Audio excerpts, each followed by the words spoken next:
and what you know about the incident that has happened on that fateful day. Thank you. Thank you very much, Chairman.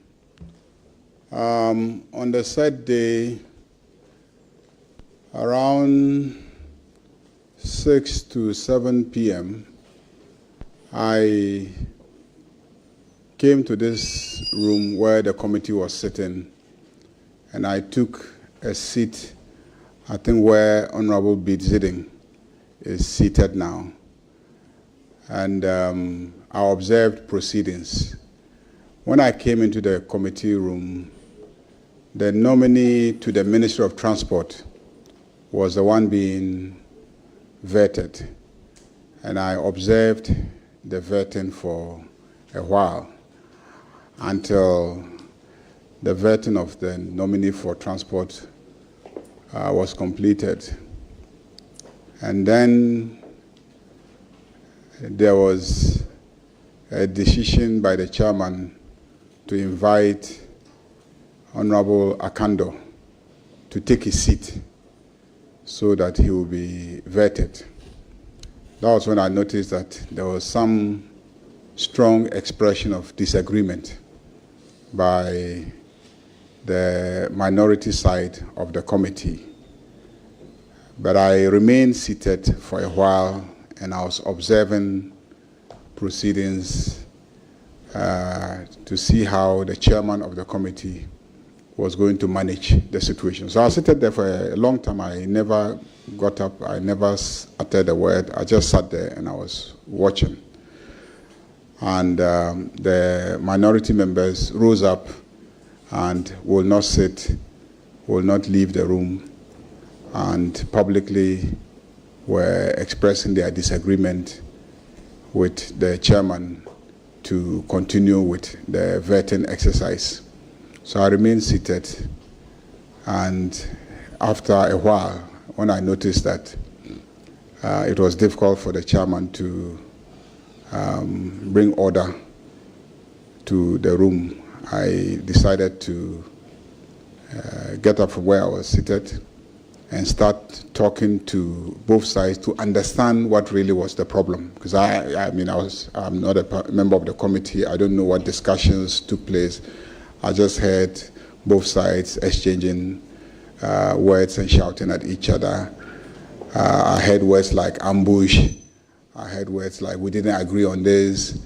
And I heard words like we must vet them. And I heard words like you cannot stop us. And so I knew that there was some disagreement somewhere, but what it was, I didn't know. So I tried to talk to them to try and hear what the issue was. So I walked to all the sides trying to understand what is the problem. On the minority side, they said that they had had some discussions, and the understanding was that they were supposed to vet 3 nominees. And then later on, there was a plea to add a 4th nominee, and they agreed. After that, there was a plea to add a 5th nominee, and that was the nominee for the Minister of Transport. And then there was resistance.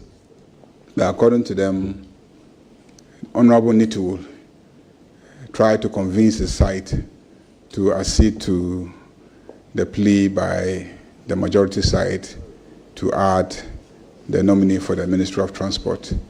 And so ultimately they agreed. And that was the nomination that I came and met. But towards the end, they have seen that the majority side is parading 2 additional nominees.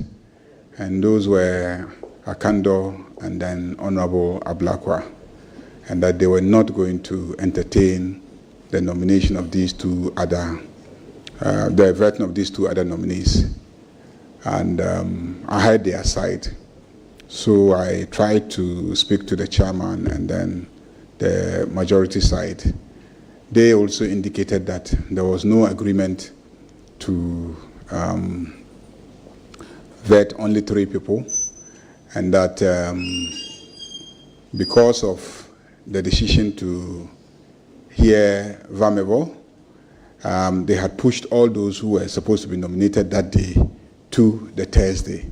So they were hoping to clear both the nominees for Wednesday and Thursday on Thursday. So that was what they were seeking to achieve, which is just to complete the task that was before them. And there was strong disagreement. So I tried to convince the majority side that how about if they agree to vet Akando so that you push Ablakwa to Friday morning. Is that acceptable? They said no, they must vet the two of them that day. Then I went to the minority side and tried to plead with them. Is it okay for you to vet Akando since he's already seated, and then we can defer Ablakwa to Friday morning? And they also said no, they will not vet Akando. Some were okay, some said we don't have a problem with Akando, but we have a problem vetting Ablakwa tonight. So I decided to engage minority leader, and I asked him to come out of the committee room with me so that we can talk. So outside, he gave a very strong objection and said his side will not agree and that they were tired and they agreed on 3 and they had been generous enough to do 5 and we want to push them to do 7. It was too much and it was already late. It was about 8 p.m. and they were that he could not come along with me to at least agree to vet Akando. I came back trying to talk to some people on his side to prevail on him, and the situation had degenerated where it had gotten to breaking tables and people holding each other's shirts, and I tried to separate some of the fights and tried to pull some people out again. So I just kept going in and out, trying to pull people out and talk to them because it was too noisy in the committee room. Nobody could hear the other. So the only way I could get to talk to people was to pull them outside the meeting room and then try to talk to them and come back into the meeting room. And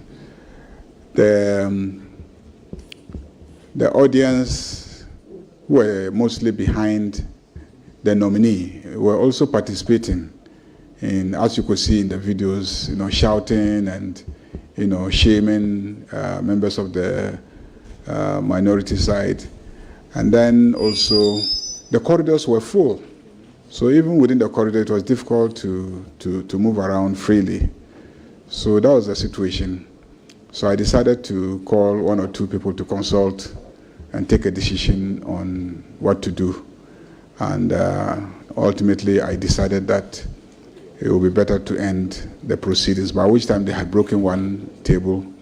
They had pulled out the plugs of the microphones, and in 1 or 2 instances, they had actually smashed the microphones.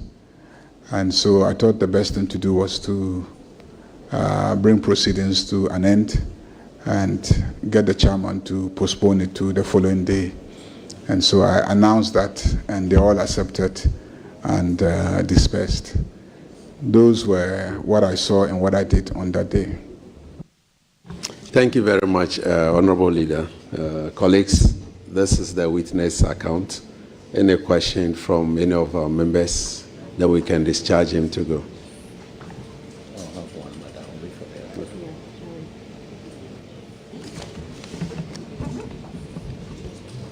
Thank you, Honorable Chair.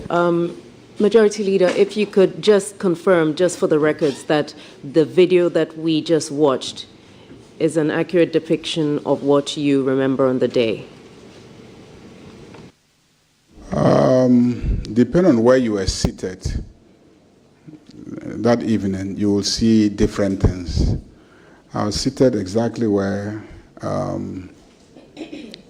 Honorable B. Ziding is seated. So I could only see directly opposite me. a lot of what was happening on this side until I got up. I was seated for a very long time, to tell you the truth. I was just seated calmly throughout. And so I saw a bit of what was directly opposite me. On this side, I only saw Akando sitting here, and then he had a few people behind him. I think that the video depicts an aspect of what happened, depending on where the camera was positioned. As you can see them, they were positioned at different locations. Some were to the left, others to the right, and so those who were to the right were capturing. But when it got heated, some took their cameras and tried to capture it from a position that they thought could tell the story better.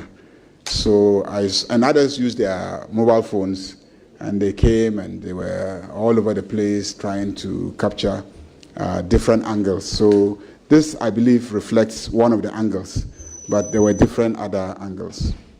Thank you very much, Honorable Leader. We have a lot of videos from different angles, from different people. But this is just to identify that you were there on that day. And so thank you very much. I was there. Okay. Any more so that we can dispatch and take other witnesses? Majority Leader, may I find out from you the chaos that you've just described?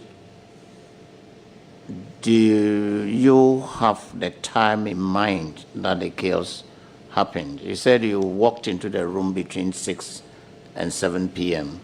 and sat for some time and sat through the Minister of Transport vetting. But when the misunderstanding occurred, at what time was it? I believe that was between 7 and 8 p.m. Between 7 and 8 p.m., yeah. I think that's when the confusion started and dragged on for a while.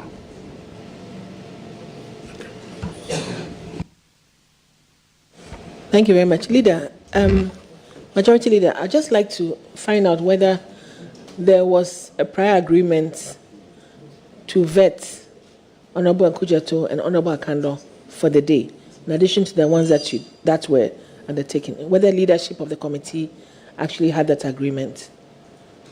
Thank you. The original schedule actually provided for Ablakwa to be vetted on Thursday. Indeed, he had approached me personally to see if it could be vetted earlier, because the president had started traveling, and I think was even traveling to one of the Eastern or Southern African countries. And the suggestion was that the president was traveling and he didn't have the support of his Minister for Foreign Affairs. So it was important to see if we could have Ablakwa taken so that he could be sworn in and he could start working around the president's travels. So he approached me to see if he could be shifted to Wednesday or even Tuesday. And it was difficult because others had been scheduled earlier. So to shift him, you needed to move somebody out. I, on a number of occasions, tried to get the chairman to shift him forward. It didn't happen. So I negotiated that they should vet him on Wednesday. And it turned out that on Wednesday, there was a decision to invite Vamevo and not to vet any nominee. So it then became the position that the original date of Thursday that he was scheduled was the day that he will be vetted. So the week before, he had already been scheduled to be vetted on Thursday. So Thursday was his appropriate vetting day.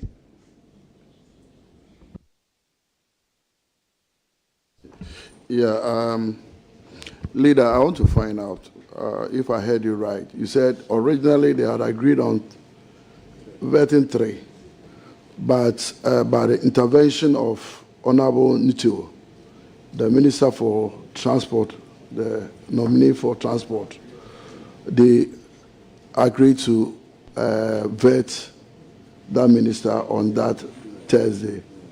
I don't know whether I heard you right. I said I spoke to both sides, and each side had a different account.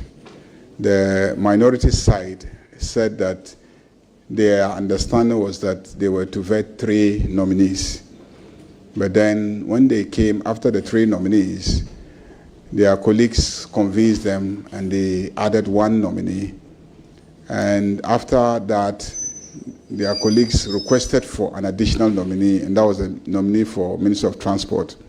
They resisted that, but Nutul, who was part of them, pleaded on behalf of the nominee for transport, so they added him and vetted 5 of them. That is the account given by the minority members that I spoke to that day.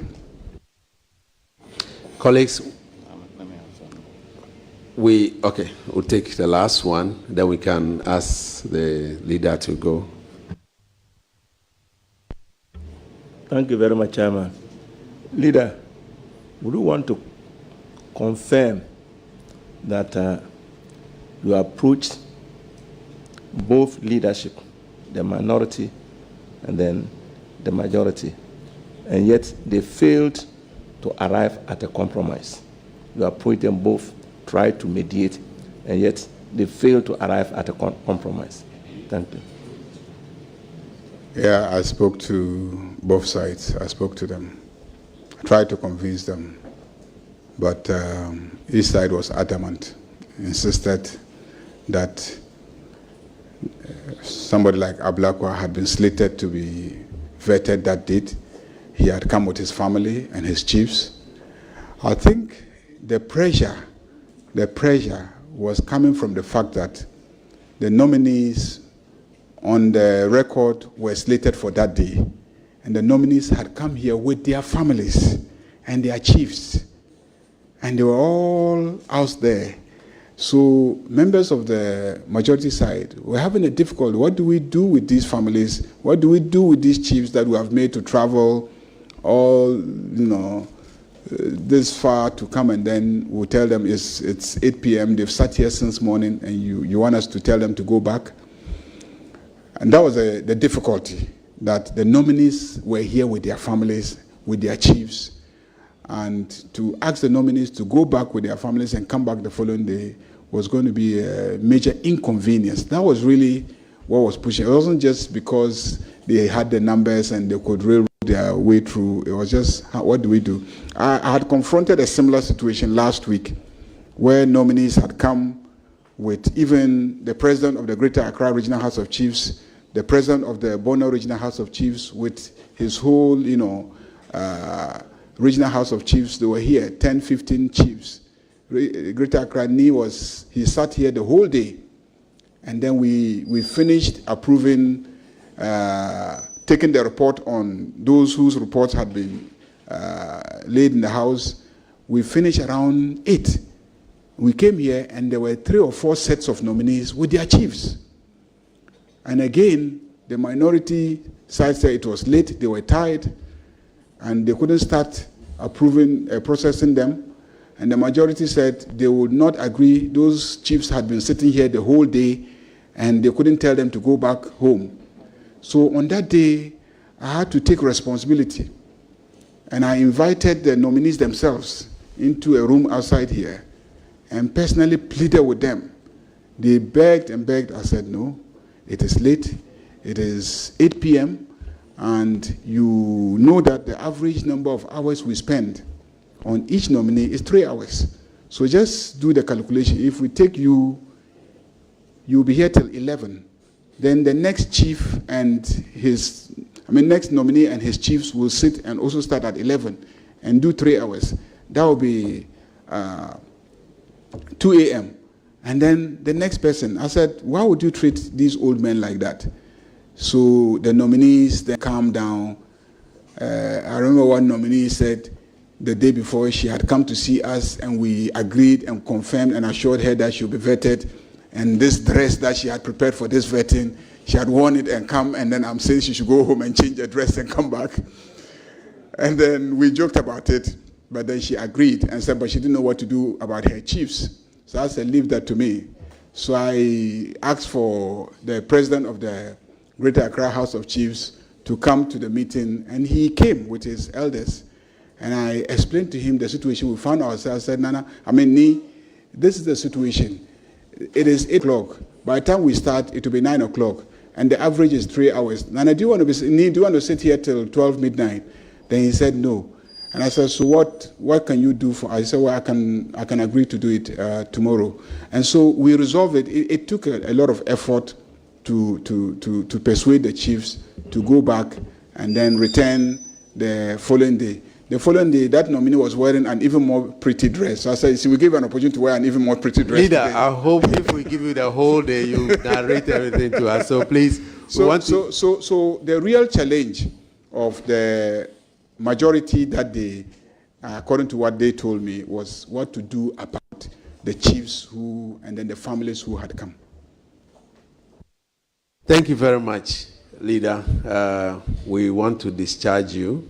You are discharged. If we have any further questions, we'll come back to you, sir. Thank you for attending upon this committee. Thank you very much, Chairman. The next witness will be Honorable Minister for Roads and Highways, Honorable Kwame Govins Abuja. Then Honorable Minister for Creative should be getting ready.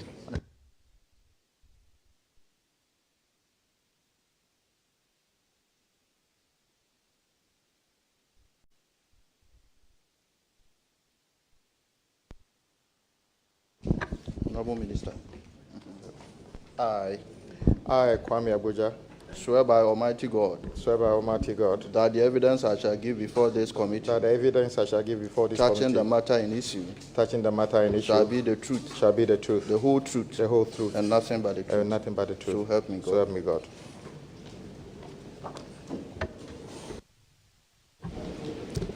Honorable Kwame Govins Abuja, you've watched the video.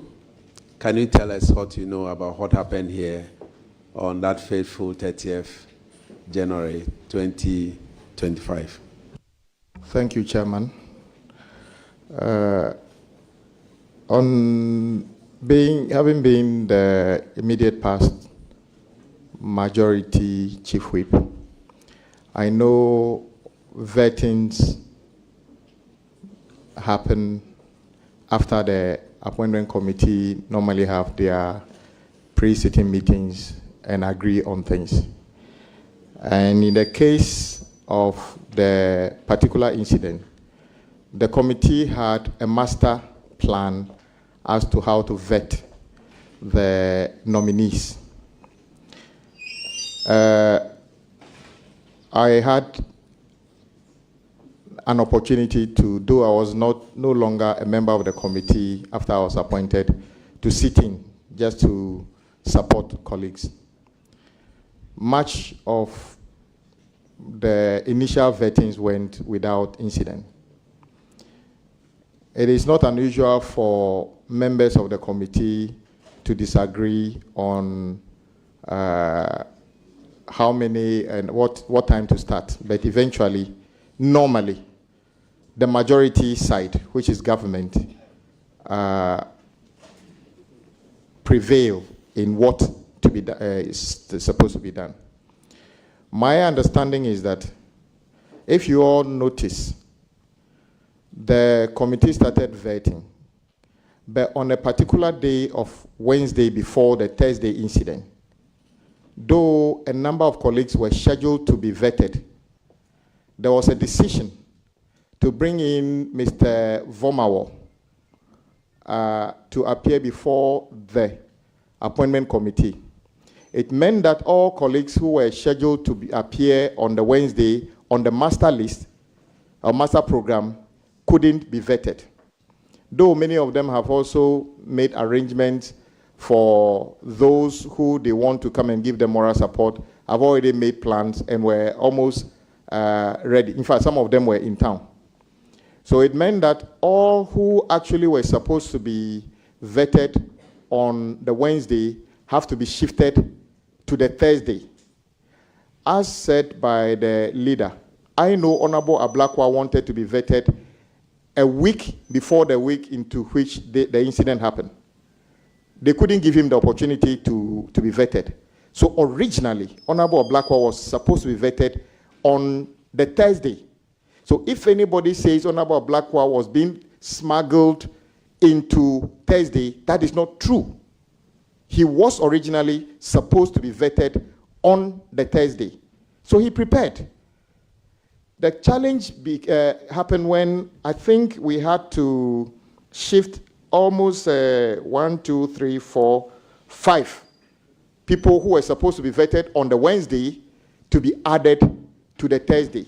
Then it became an issue of an attempt to negotiate who should we take. The minority insisted we should only do 3. And that if you remember, that was like a standard.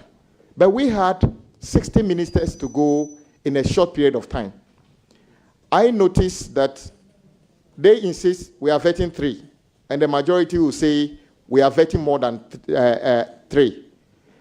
In the period, and I unofficially participated in part of the roadside discussions. So if the discussion is going beyond a certain time, they say, okay, let's go and start. The minority takes it that what they said the last time before we entered the vetting was that we want to vet 3. The majority believes, no, we are not vetting 3, we are vetting all these people.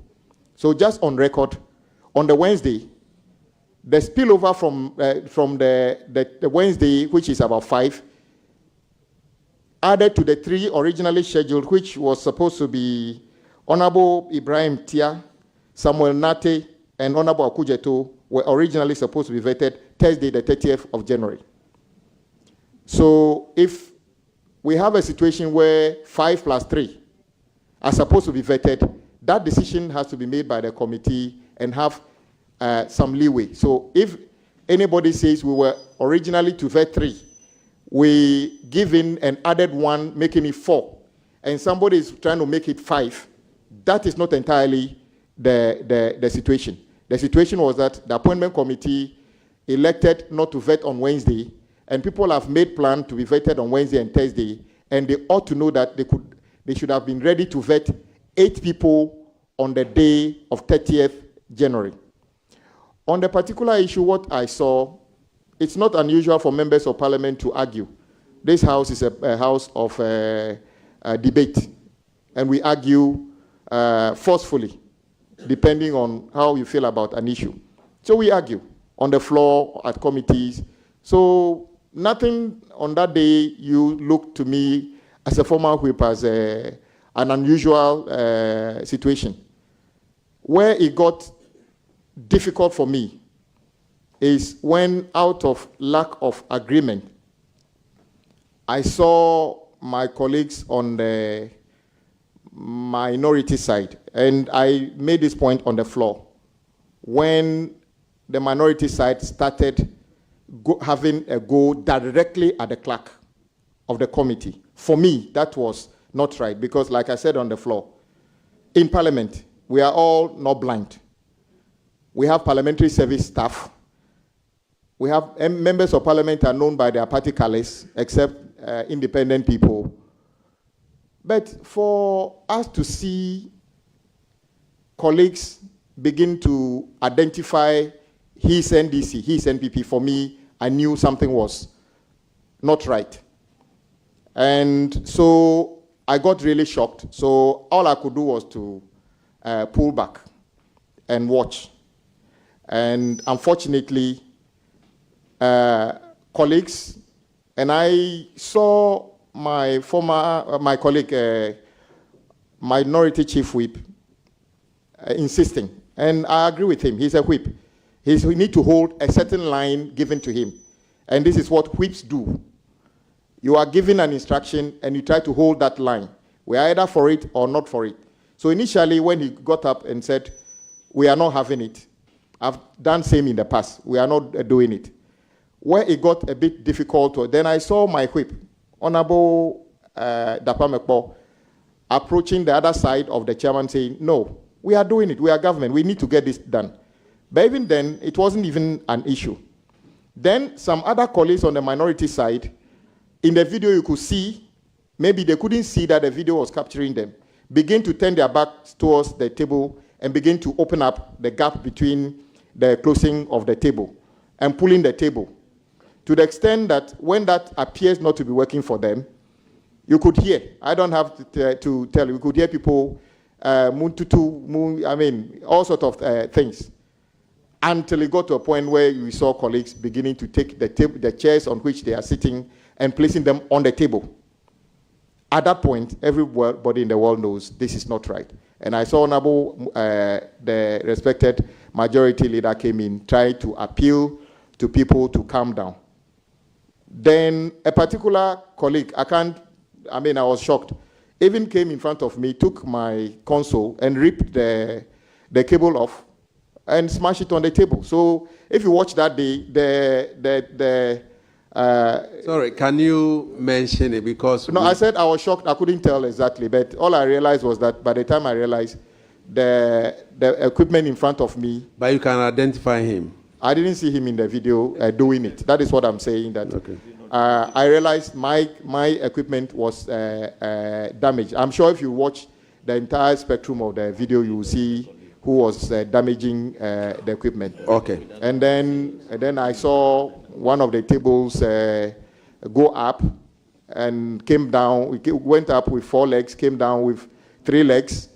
I don't know what happened to the other leg. And Honorable Minister, we watched all the videos where you were seated. Yeah. We didn't see any of our colleagues pulling. We saw some videos, some colleagues pulling out some of the cable, not from your side. So we have those evidence there. And so we want to take that one out because we did not see it. If you have evidence that you can show it to the committee, then that person can be surcharged. Okay. But the ones that we saw, we have evidence of it. Okay. So you will notice that the table where you are sitting you are at the center of 2 tables. When the first table on your left-hand side was ripped off, we needed to put all those gadgets back onto the only table left, heading to where the head of the table was. So I'm not even a member of the committee. So I'm saying that the console in front of me, because I wasn't given one console to speak because I did not have audience at the committee. So if you watch, we need to place back those equipment which were supposed to be on this table back on the available table. So when I say the console in front of me, I wasn't having one myself. But you notice that in the video, you see that there are many broken ones in front there. So for me, it's an unfortunate situation.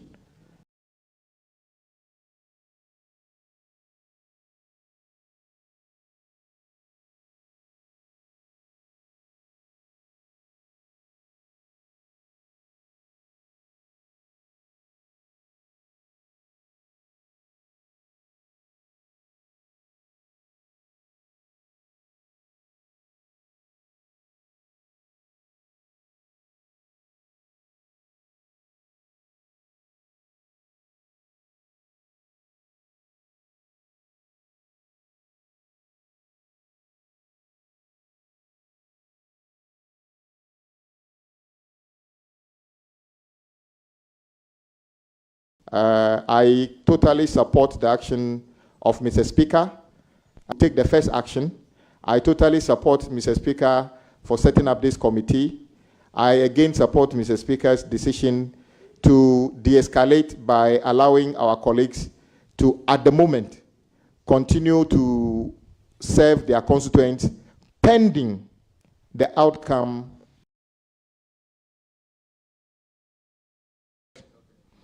Then if you watch the videos, you will see somebody removing the connections of this.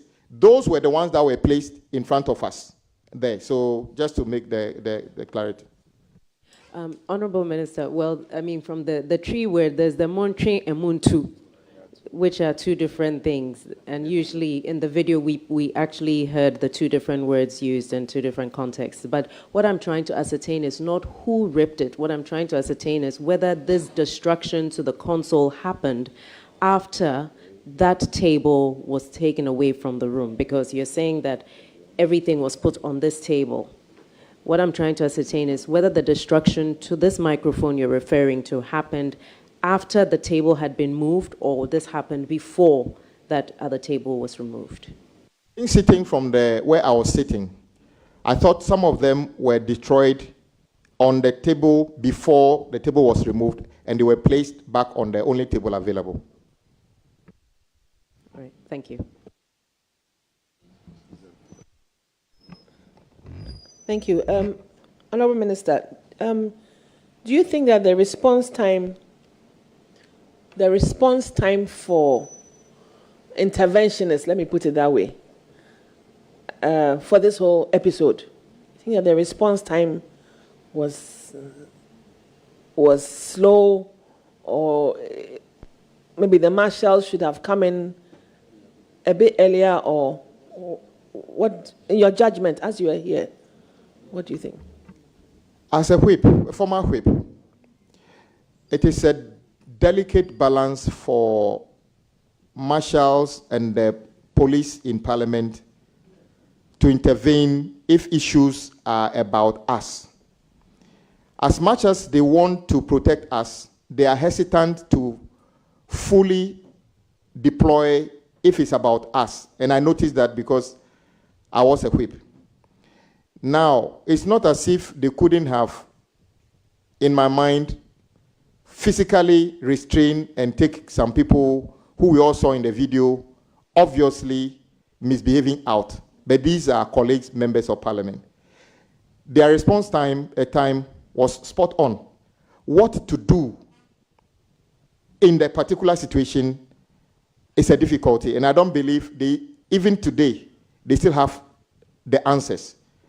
But the solution would have been that members of Parliament, as we are, if we schedule to vet 5 people on Wednesday, have written to them and elect to bring in Mr. Vomawo and spend the whole day on him. In fact, I was encouraging them, after Mr. Vomawo have been dealt with, let's go ahead and vet the rest of the people.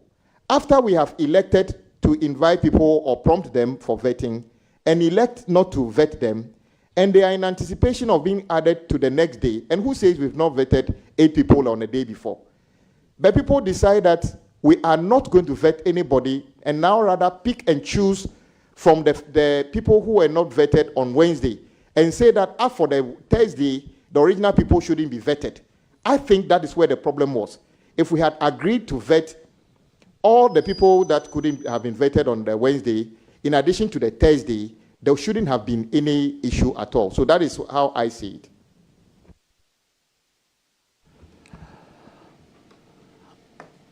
Honorable Kwame Boja, I'm sure you'll permit me to call you Kwame. I'm Kwame. The day that you, Honorable Vomawo was smuggled in, I thought that was what he said. He was not scheduled, but he was added on when he had not been scheduled. Is that correct? Well, on the master schedule of the appointment committee, I did not see a schedule to invite Mr. Vomawo. So those words, smuggle, actually are your own words. I didn't use it. Okay.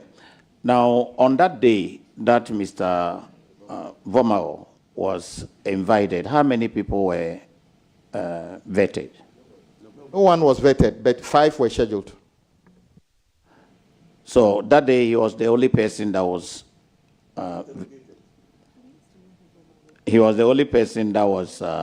interrogated. He was the only person who sat where I was for. Okay, I get it. Yes. So it means that all the 5 were pushed to the next day. All the 5 that were scheduled to be vetted were pushed to, that was Wednesday, isn't it? Were pushed to Thursday. Yes, so on the master list that I have, on the Wednesday, the 29th of January, Honorable Rashid Pelpo was supposed to be vetted at 9 a.m. Honorable Ibrahim Mutala at 11, Honorable Kofi Idi at 1 p.m., Honorable Joseph Bukari Nikpe at 3 p.m. and Honorable Isifu Seidu at 5 p.m. None of them were vetted on the Wednesday. And on the Thursday, those who were supposed to be vetted, Ibrahim Tia at 9 a.m., Honorable Samuel Nate George at 11 a.m., and Honorable Samuel Kujeto Ablakwa at 1 p.m. So that is what the original situation was. But the same committee decided, and rightly so, to invite Honorable Vomao because of the unfortunate comment he made. Sorry, outside. Mr. Vomao. Mr. Vomao.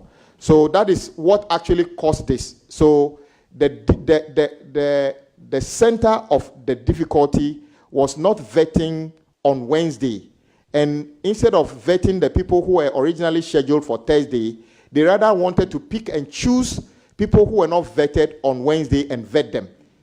That is what the problem was.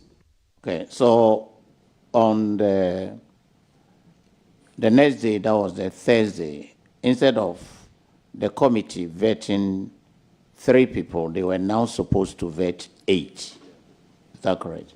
I would have thought, being fair to colleagues who were supposed to be vetted on Wednesday and Thursday, they could have vetted all of them because they knew before deciding not to vet anybody on Wednesday that what it meant was that to catch up with the schedule, you need to plan to vet people who were originally supposed to be vetted on Wednesday in addition to the original Thursday scheduled people.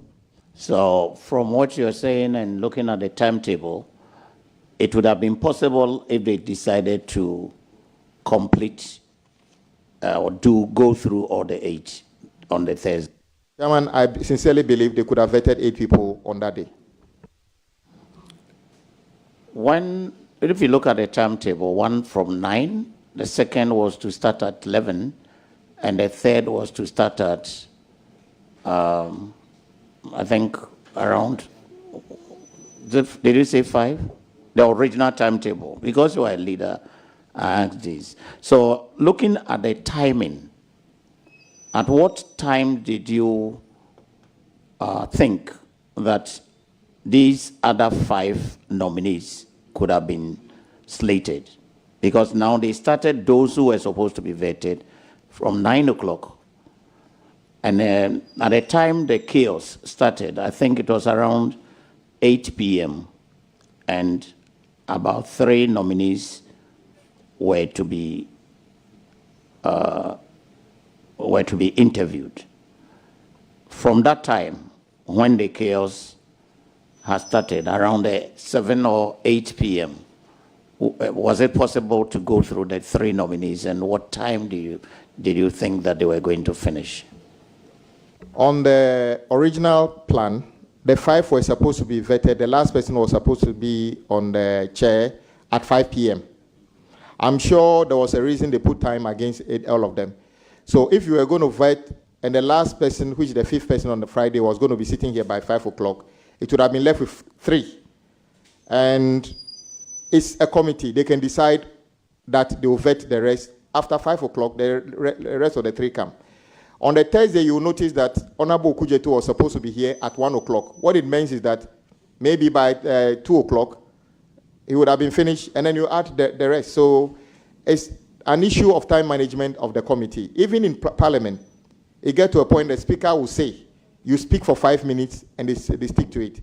So that one was entirely in the bosom of the committee to decide how much time they spend on each nominee. Now ask this because you've been a leader all this while. And to be fair to the nominees, they have invited their chiefs, their wives, their relatives, and whatnot to assist them or to attend the vetting. Did you get to know whether leadership had agreed to reschedule any of them, or it was agreed that all the 8 were going to be vetted because all of them had brought their followers? It's a very difficult situation. I can tell you, some of the invitees slept in spaces around in Parliament on that day. Some slept in, some colleagues need to beg other colleagues to allow their guests to sleep in their offices because the numbers were such that colleagues couldn't have afforded hotels for them on that day. I saw some of them entering bathrooms or washrooms in the morning. So it was something the committee leadership should have considered ahead of time, that these people were already here. At a point in time, I approached the leadership and said that I know a particular nominee who had close to 100 opinion leaders, chiefs, already on the compound. At the time, they were saying, we can't vet them. The 100 chiefs or so were already here. So when we say, what do you want him to do with them? They say, oh, they're already here. They can come tomorrow. Sadly, I can tell you, some of them slept on the premises here, which is unacceptable. Thank you very much, Honorable Minister. We are grateful you attend upon this committee. You are duly discharged. And I appreciate the work you are doing. And if we have any other questions, we will call upon you once again. Thank you so much for the insight. Thank you, Chairman.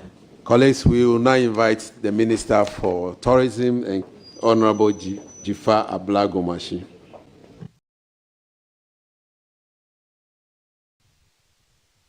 And please, straight to the point.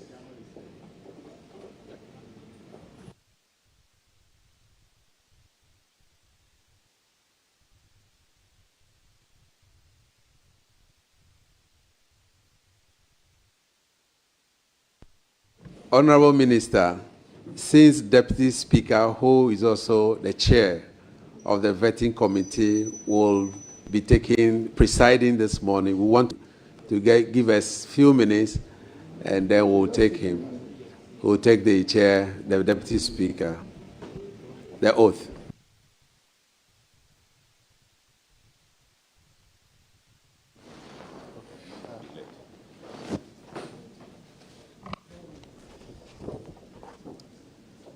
I, Bernard Ahiafo, do hereby swear by the Almighty God that the evidence I shall give before this committee touching the matter in issue shall be the truth, the whole truth, nothing but the truth. So help me God. Thank you very much, First Deputy Speaker, Honorable Bernard Ahiafo, Member of Parliament for Akachi South. You did not watch the video. Our intention was for all witnesses to watch the video before we ask a question. But I know you were at the center of affairs. And so can you tell this committee what really transpired on the day of vetting, 30th January 2025, and in the morning of 31st January, Friday, 2025. Can you tell this committee what really transpired on that day, on those days? Well, thank you very much for giving me this opportunity. Honorable Chairman, I perceived members of the minority side to be putting up an attitude that is very disruptive. For me, I find it very difficult to go back on my words, having agreed with you, this is what we are going to do. Now, the whole thing started this way. We'll program the vetting, we'll all agree on the numbers. Sometimes, on the day of the vetting, instruction will be given to the clerk that the minority will be engaged in doing one thing or the other. So instead of 9 o'clock, the vetting should rather start at 10. And when it happens that way, the entire program for that day is affected. Affected in the sense that what you have to do between 9 and 10, you will not be able to do it. And then it carries forward. That resulted into a particular day where Honorable Elizabeth Ofosu-Ajari was supposed to be vetted. We've given her every assurance that she is on the list to be vetted. It got to her. The minority side said they were tired, they wouldn't be able to continue the vetting. And I was trying to persuade them that in view of the fact that some revered chiefs came all along from Techima, we can endure and vet her for that day to enable them leave the following day. This has even brought Honorable Ayariga between the majority and the, I will come to the actual. No, we want to know what date are you talking about, especially the Honorable Ajari's story? The date specifically, I'm not good at keeping dates, but it was the day. She was vetted the following day anyway. So when negotiations failed, we were compelled to go and apologize to the chiefs in the company of Honorable Mahama Ayariga. Then we had program from Monday to Friday. And on Tuesday, the committee's attention was drawn to an ostensible publication allegedly emanating from Mr. Oliver Baka Vomao. There were two posts. One was to the effect that the money that the nominees are paying to members of the committee. I don't think we are interested in what happened with that. Very well. Right. Very well. Then, go ahead on. When our attention was drawn to the media post, the committee, instead of sitting, will have to recall to a conclave. Now, at the conclave, a decision was taken by the minority side that on that Tuesday, based on that post, there should be no vetting at all. And we had to more or less plead and prevail on them that in view of the fact that we had already invited the nominees who are here with the chiefs, opinion leaders, it would be unfair not to vet them. So we should go ahead with the vetting. Honorable committee members, if you go to play the video on that Tuesday, what we agreed upon. Was it a Wednesday or Tuesday? Tuesday. Before Mr. Vomawa was on invited. Wednesday. Okay. When we even resumed sitting, you could see the posture of the minority whip that we will not continue the vetting, banging the table. We will not continue the vetting that day.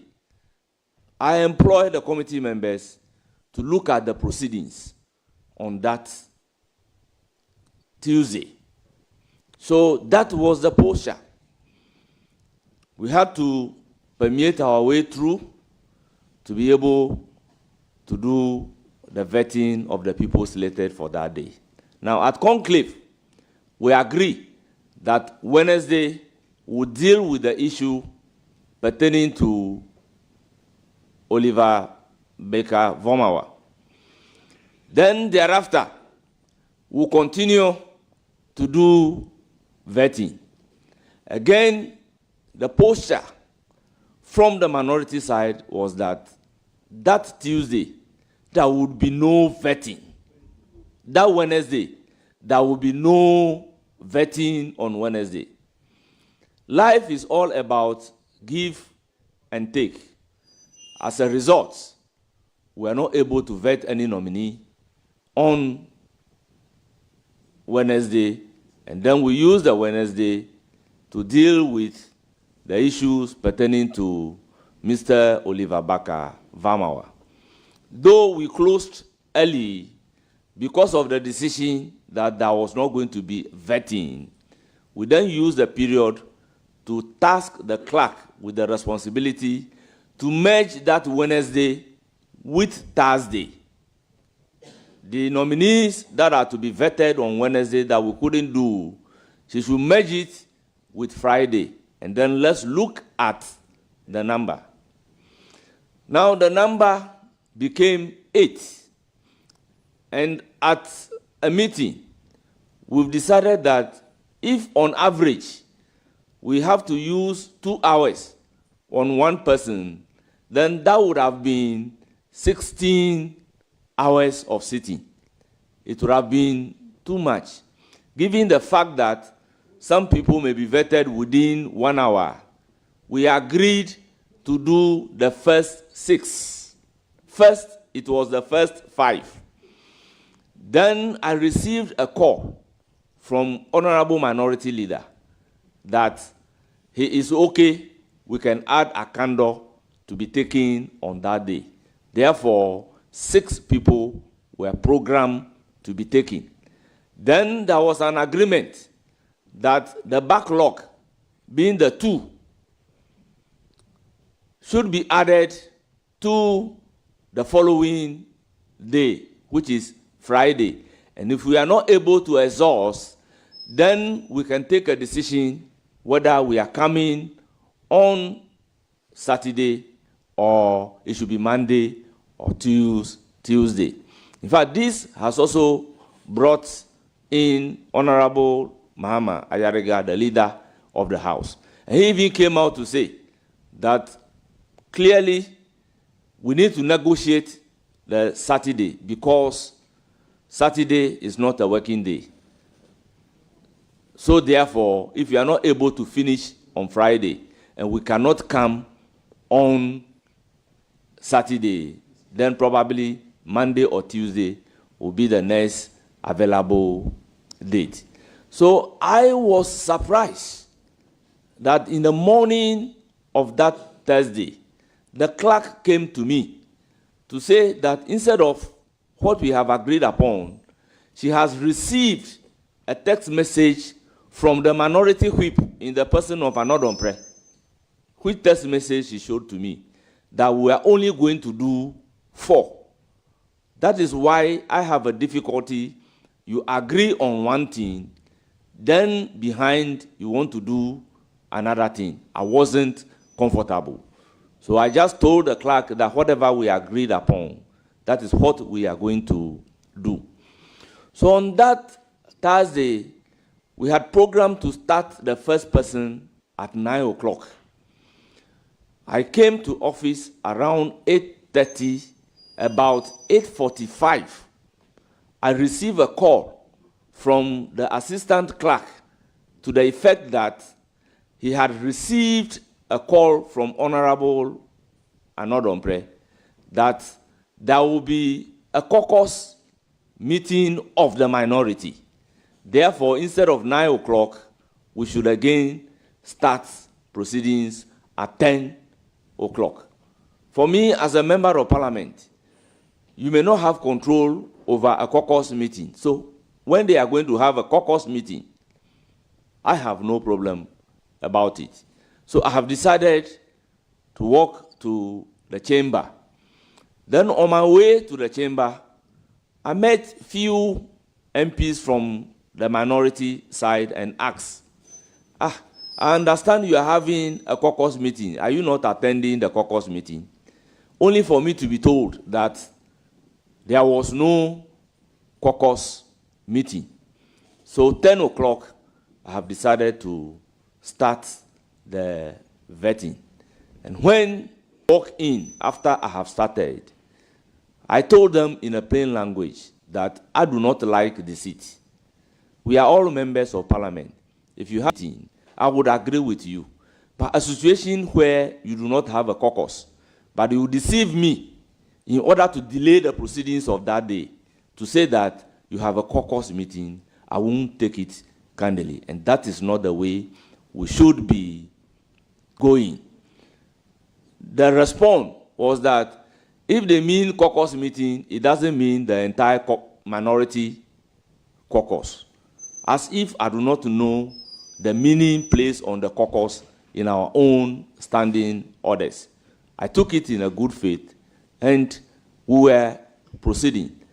I was surprised after vetting the Minister for Transport.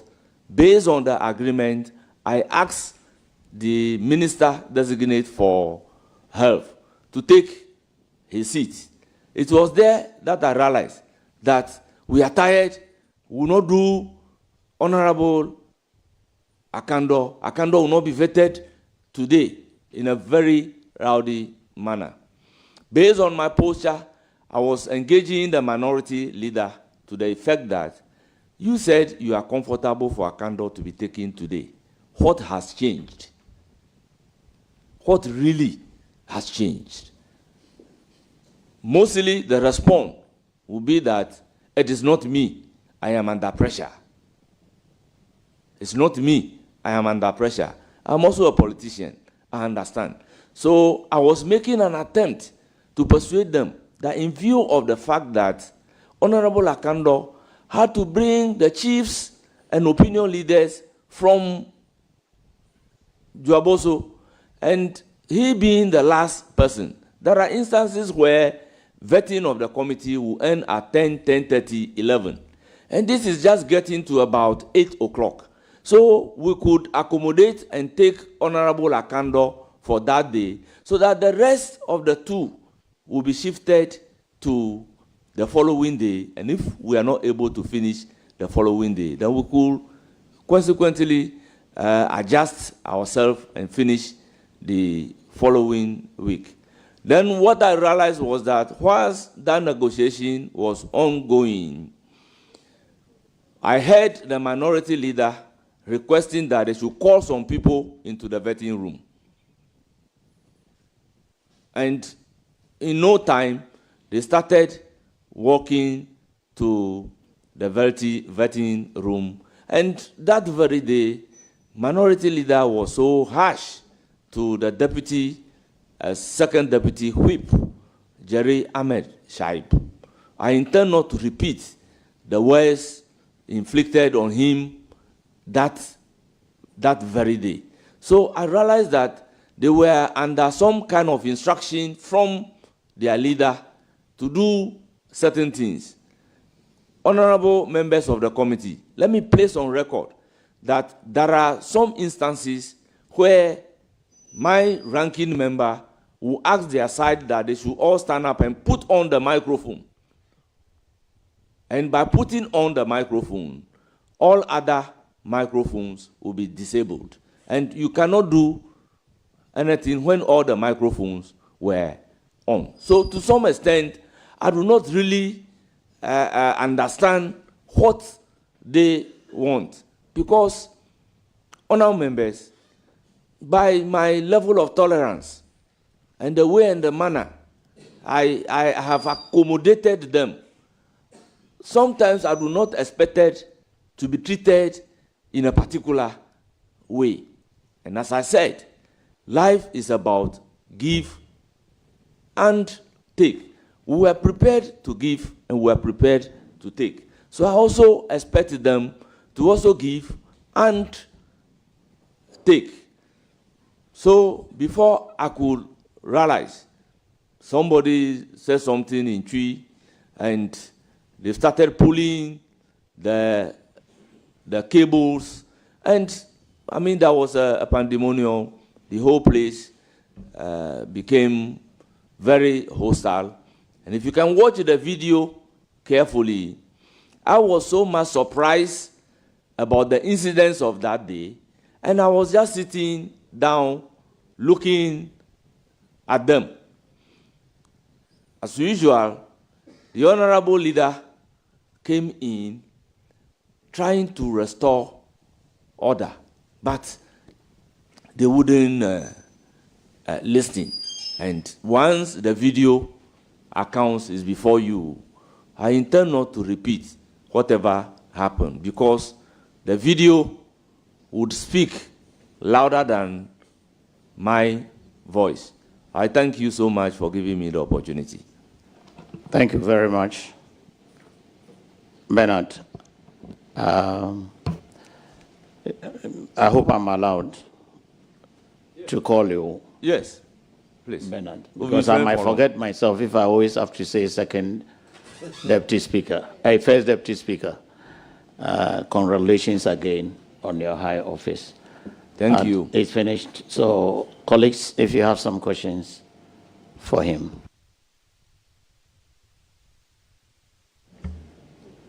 Thank you very much, Mr. Chairman. Honorable First Deputy Speaker and Chairman of the committee. From the account that you have given,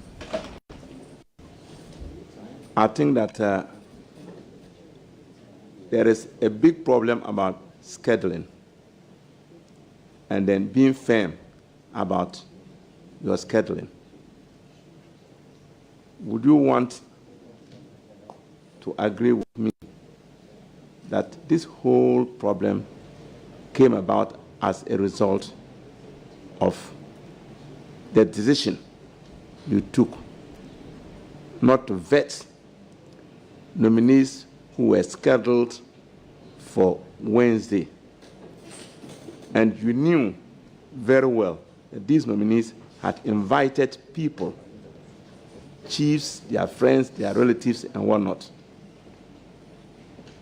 And yet, the committee was persuaded by the minority not to carry out vetting. And that is what actually created the congestion and the subsequent challenges that we have. I believe that. Thank you very much for your question. I understand the impulse of your question. Honorable members, danger begets man. It is the cry of distress that will summon for relief. Our integrity as members of the committee were at stake. In the history of our Fourth Republic, every vetting cycle will be tagged with corruption. And I disstate corruptions and corruption-related matters. So for the committee to be tagged with corruption, which I know it is not true, any reasonable person, guided by all those considerations that regulate the conduct of human affairs, would agree that we should deal with the issue affecting our image before continuing the vetting. And honorable members, on that Wednesday, I was with the view that we should deal with the issues relating to Oliver Baker-Vormawor. Then we can continue the vetting. If we are not able to exhaust all of them that day, then the backlog will be very, very few. But the posture was not favorable. Remember, I told the committee that when our attention was drawn to the post on Tuesday, our friends from the minority have already taken a decision that there would be no vetting until that issue was resolved. That was the reason for me asking the committee to take a look at the proceedings on Tuesday, particularly the time that we had to start the vetting on Tuesday. A lot of negotiation had gone into continuing the proceedings even on that Tuesday. So we were not successful in agreeing to do the vetting on Wednesday. And that has accounted largely to the backlog. So I will not say it has not contributed to the incidents, it has contributed to the incidents. But I have been in Parliament for a very long time. You can agree and disagree.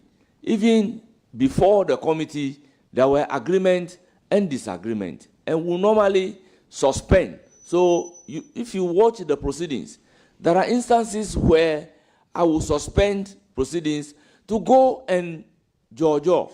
And even that money, we did some kind of consultation, and then we agree on the 6 people to be vetted. So I was surprised what really changed when the very last person that you reach out to me to say that you are comfortable for him to be vetted that day. When I invited him to take the seat, then this whole thing have started. So between the time that they communicated to me that he can be added as the 6th person and the time that I invited him to take the seat, I do not know what went on among our colleagues at the minority side. Thank you very much, Honorable Deputy Speaker. We have a lot of questions for you being the chairperson, so please be concise and precise so that we can finish with you for you to be able to go and preside over the House. So please be concise and precise. Thank you very much. Honorable Senator.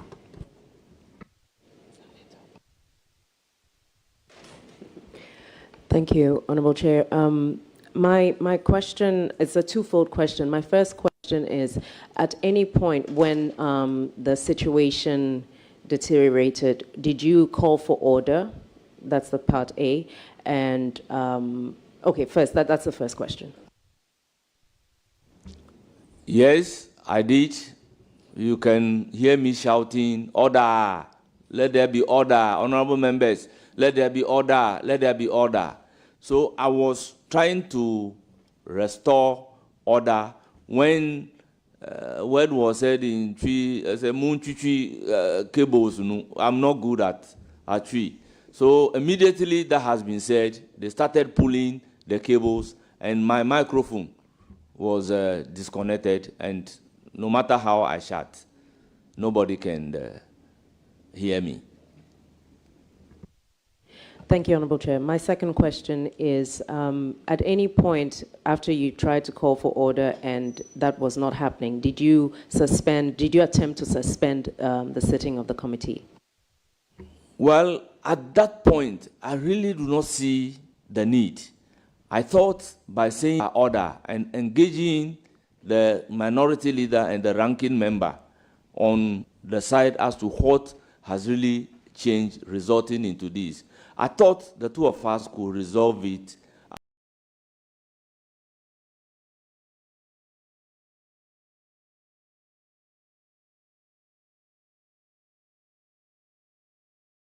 among ourselves and proceed to conduct the vetting.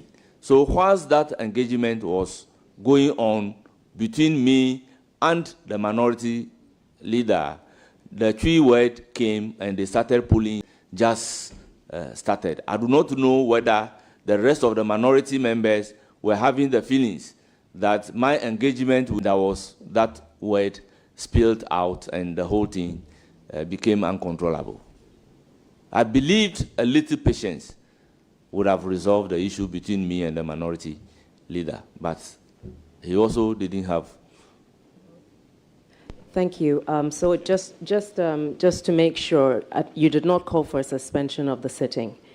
Very well. My final question is, at any point, did the marshals enter the committee room on your instruction? Or did you call for the marshals to enter? Yes, I asked my usher to bring in the marshal because I sit as a chair with my ears widely open. Oh, Vincent. Chair, good. Thank you very much. Mr. Speaker, would you be surprised that those who were involved in the scuffle, we had one person who was not a member of parliament, not part of parliamentary staff. Let me use the word, he was an imposter, yet he was a stranger, yet he was part of the scuffle. Well, I won't be surprised. As I indicated, there was a voice saying call them in. So I wouldn't be able to know exactly who were requested to be called in. And I must say that we have fresh members of parliament that I am yet to be familiar with. So it's difficult to say this is a member of parliament, this is not a member of parliament. But I already told the committee that he said, call them in. And I wouldn't know who exactly were requested to be called in. So it is possible that there may be an imposter called in. Yeah, Honorable. Last one. Sorry. Just to ask if you recommend in future to beef up the security, especially around this activity, because looking at what happened and what we have also heard, the number of people come along with nominees, would you recommend that in future at least we put some limitation on the number of people that will come along with nominees? Thank you very much, exactly so. And I must admit that on this occasion, if you look at the letters written to the nominees, there is a maximum beyond which you must not go. That is 10. But I must say, this has been grossly abused by most of the nominees. The letter says 10. Honorable Bid. Question? Okay. Honorable Izara. Thank you, Chair. Mr. Speaker, since this is your first time of chairing the appointment committee, do you feel that minority showed some bad faith during this episode? Thank you very much. I have been in minority, and I came to Parliament in majority. I have been involved in committee proceedings. I must say that sometimes I see frustration on part of the minority because there were some external pressure on them, and that has resulted into them doing certain things that ordinarily should not happen. Mr. Chairman, if I may be give you a bit background. Honorable Emmanuel Amaboa was scheduled to be vetted on Monday. Then on Saturday in the evening, I received a call from the minority leader to the effect that some people are not too happy about the last State of the Nation address of the former president, particularly the words used by Honorable Emmanuel Ama Kofi-Boa. They felt that the president has been denigrated. As a result, there was a pressure not to proceed to vet Honorable Amaboa. And I said, no, this will be real difficulty. I would find it very difficult to accede to the request, particularly if he has been written to appear on Monday.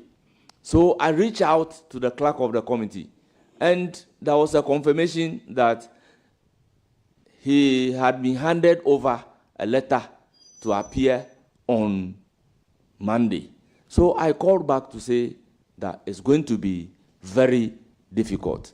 The event that unfolded resulted into the influencing the minority leaders' behavior towards the clerk. Because there was an issue to the effect that the clerk should take me as a chairman out of the arrangement to vet or not to vet Amaboa on Monday, Honorable Emmanuel Amaboa on Monday, and take the responsibility take him also out, and then postpone Emmanuel Amaboa, which was difficult for the clerk to do. And I believe the minority leader is not happy about this. So I'm of the view that they were also under some kind of pressures informing the way they go about doing certain things. There was a pressure that Honorable Sam George should not be vetted. Honorable Okujeto Ablakwa should be the last to be vetted. So a lot has been happening. Thank you very much, Honorable Enyimedo. Mr. Chairman, this is the first time you are chairing a committee in this House. Is that correct? No, that is not correct, because I entered Parliament in 2013, and the very first post I was given was the Vice Chairman for the Judiciary Committee, and I have occasion of chairing the Judiciary Committee. Then in my second term, I became the Vice Chairman for the Subsidiary Legislation Committee, and you are aware that I've also been chairing the Subsidiary Legislation Committee. Then I became a ranking member for Constitutional, Legal, and Parliamentary Affairs Committee. So this is actually not my first experience chairing, but this is my first experience chairing the Appointment Committee. Yeah, but what you said, the explanation you've given me, says that you were advised to some committees, but this is the first time you are chairman of a committee. Is that correct? No, I was vice chairman for Judiciary Committee in my first term. So I had the opportunity to chair in the absence of the chairman. Then in my second chairing term, a committee, but being holding the position of a chairman of a committee, this is the first time, because you were vice chair. I'm not saying this is the first experience of chairing a meeting. well, your word used is that this is your first time of chairing a committee. Chairing a committee is one thing, and holding the position of a chairman of a committee is another thing. Okay, so I'm asking the fact that this is the first time you are holding the position of a chairman. Exactly so. Right. Would you agree with me from your narrative that prior to the Thursday meeting, you were prejudiced against the minority? It is far from that. Why did you say we should not. go and look at their faces on the Tuesday proceedings? Well, the whole thing emanated from Tuesday, and the actual rioting started on that Tuesday. I said so because over the publication, we have taken a decision at conclave to deal with the issue. So I was highly surprised that we'll resolve that at conclave. Then we'll come to the sitting, and a member at conclave will be hitting the table that there will be no vetting. There will be no vetting. There will be no vetting. That is why I'm saying that I am surprised about certain turn of event. Because for me, if I agree to do something with you, why would I change my mind all of a sudden and come and be doing something different? Yeah, I think you have said so, that you are a man of your own words. You don't want you to be taken unaware of the things that you've agreed on from the onset. And so maybe my vice chair will be guided as he asks the next question. I know Bedan very well.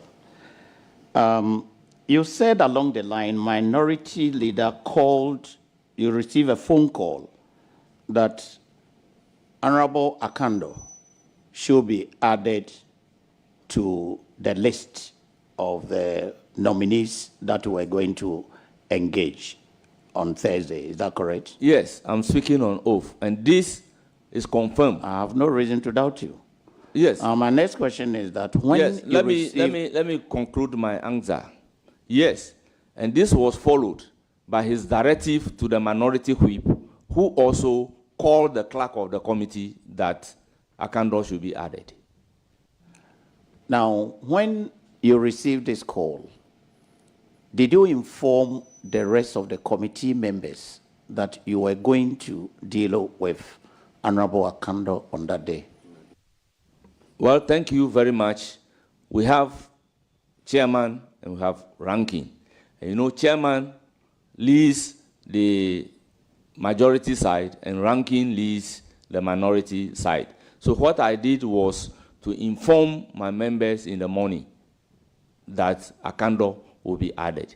And then properly, the minority leader also communicated with his members, leading to the minority whip placing a call to the clerk of the committee.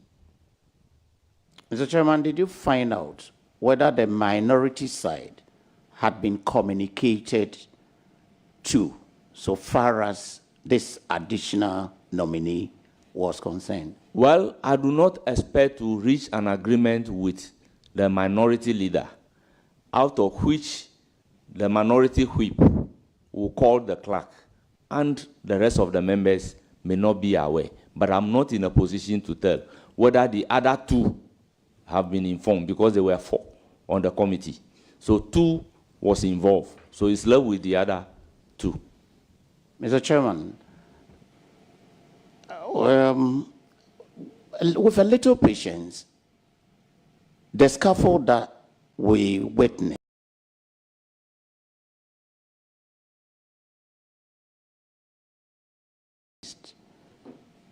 could have been prevented. You agree with me on that? 100%. Now, the case of the minority was that they were being surprised. Were you surprised to hear that they were being ambushed? I will be highly surprised. Highly, highly surprised. Severally, you mentioned... I said so because some of the changes that were made, the minority leader and the whip has instances of making their input on the table. And maybe probably the clerk of the committee will be able to produce that particular record, because when we agreed, then I would then instruct the clerk that this is what we have agreed upon. So the clerk should have some of those arrangements that were altered by ticking and cancellation.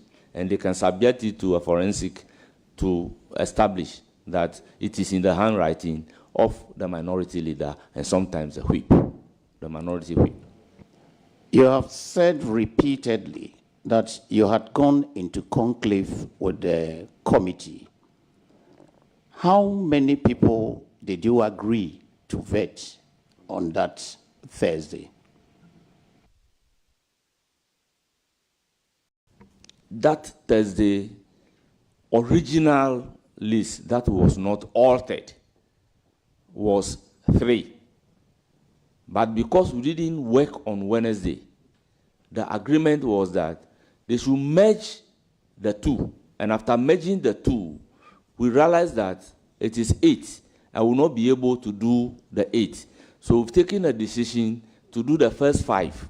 And there was a follow-up call that we should add Akando, making 6. So what about Honorable Okujeto Ablaka? He was supposed to be the 7th person? Honorable members, Okujeto Ablakwa was one of the original people to be vetted on Thursday. So if you see his letter slated Thursday. Honorable First Deputy Speaker, you just mentioned that during your conclave meetings, you've agreed to add Honorable Akando. That will make it 6. And so Honorable Okujeto, even though he has original letter slated for Thursday, because the committee agreed that you are going to have that meeting, that you agreed that Akando should be added to the 5 members who were supposed to be vetted on Wednesday, shifted to Thursday. So, in a nutshell, Okujete was not part of the second agreement that you had with your members. Thank you very much. This is a very important question. Honorable members of the committee, sometimes some of the nominees take less than 1 hour before us.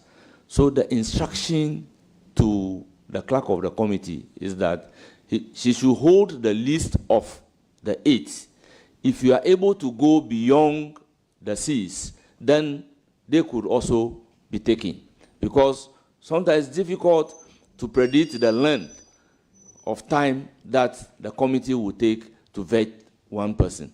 And having watched the videos, you can agree with me that some people were vetted 45 minutes, less than 1 hour, they are also vetted. So if we are able to use the same approach, it is possible we could even say that, oh, we want to vet 6 people, but looking at the time that we have finished the vetting, is it possible to take the additional 2, meaning that the whole list is exhausted? So we didn't have a block mind on that, going beyond the 6. We never had a block mind on that.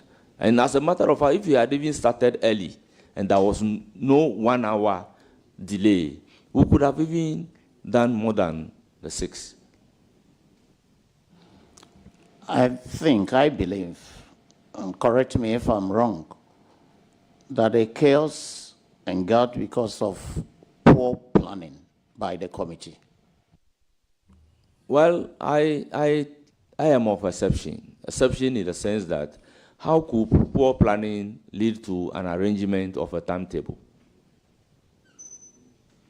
I say poor planning because as of 8 p.m., we still had, and according to the list and what we have received, you still had 2 nominees waiting with their followers, their chiefs, their relatives, and whatnot, as of 8 p.m.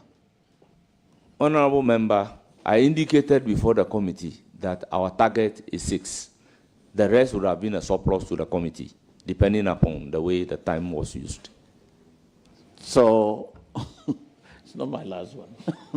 So you say the 6 were, you had planned to vet 6, and 2 more were waiting.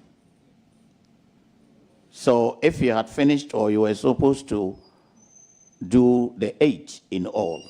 So it was, if we are able to, then the others would be vetted. And therefore you had invited all the nominees to come with their followers. Honorable member, clearly speaking, because of the backlog, the number went to 8. But before the backlog, the nominees were written to. They were given letters. So it is not the case that we have agreed on the 6 and again issued letter for 2 to be on standby. The number was as a result, because when we agreed on the timetable for the week, the clerk was instructed to give letters according to the calendar agreed upon, according to the program, and then the time frame. So the clerk has already communicated that to them. And it was the 8th for that day was as a result of the backlog, which we'll have to deal with. So it's not the case that they have been written a letter after the backlog to say that we have deliberately invited 8 when we know we can only deal with 6. Honorable Ahiafo, you insisted when, according to you, some of the minority leaders told you that they were having a caucus meeting, and then you, on your own, found out that there was no caucus meeting. at that point, you went ahead to do the vetting without the minority. Is that correct? No, it is far from that. Honourable members, I waited and I entered the vetting room exactly at 10 o'clock. That they changed the 9 o'clock too. So we commenced proceeding that day around 10:25. So if you started on the time that you agreed on, why are you telling us that they said they were going for a caucus meeting and they were not?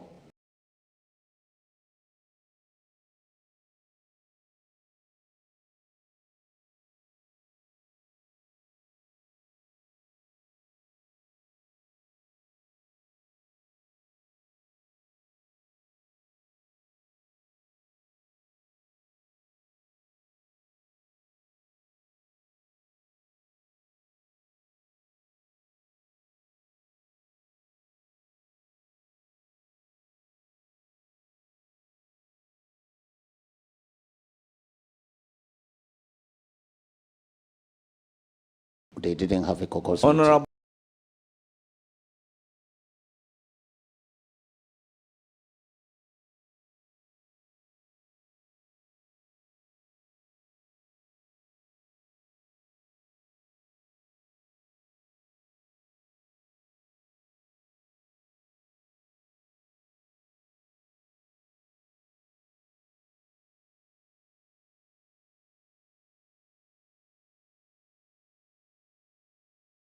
entry.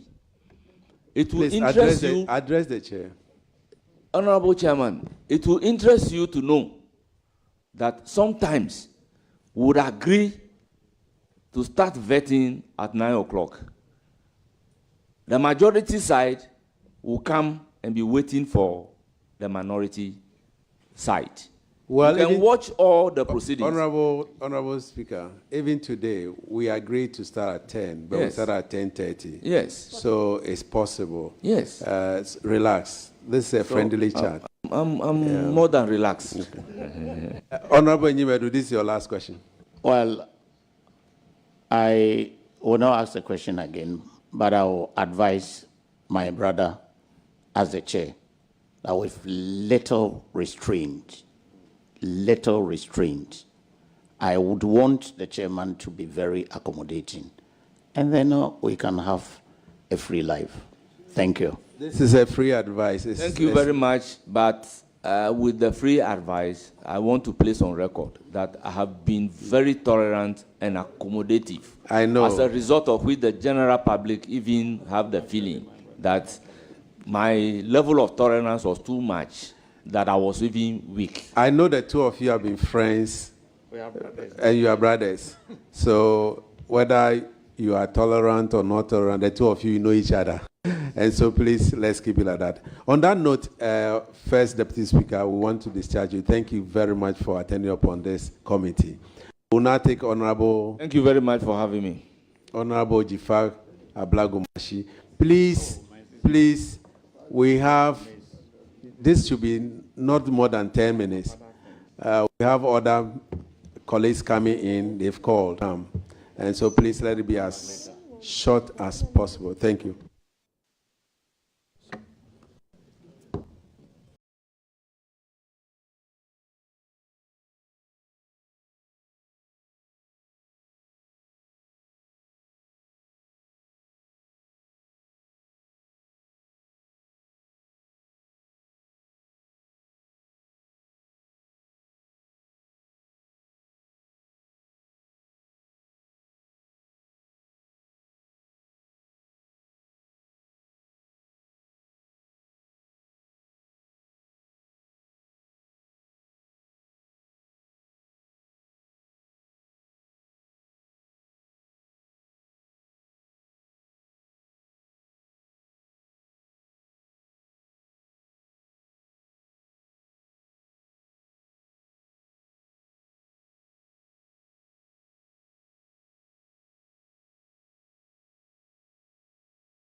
I, Parliament of Ghana. On that fateful day, I saw total disrespect for a woman nominee for His Excellency, the President of the Republic of Ghana. I saw an attack on the woman and the inability of leadership of the committee to protect her. I saw total chaos in the committee room and the destruction of property belonging to the Republic of Ghana.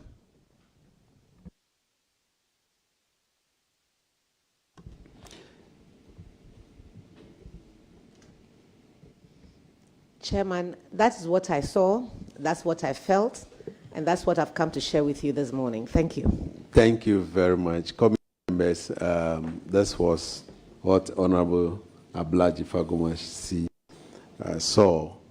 Any question?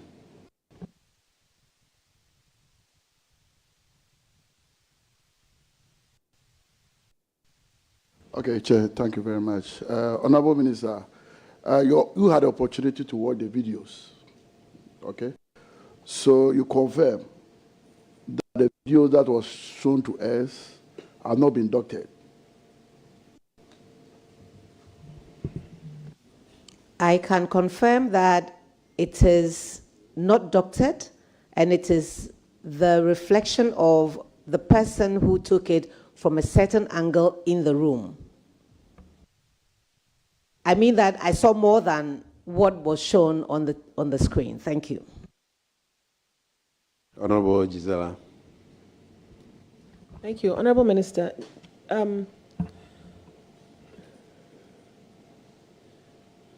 what do you think, from where you sat,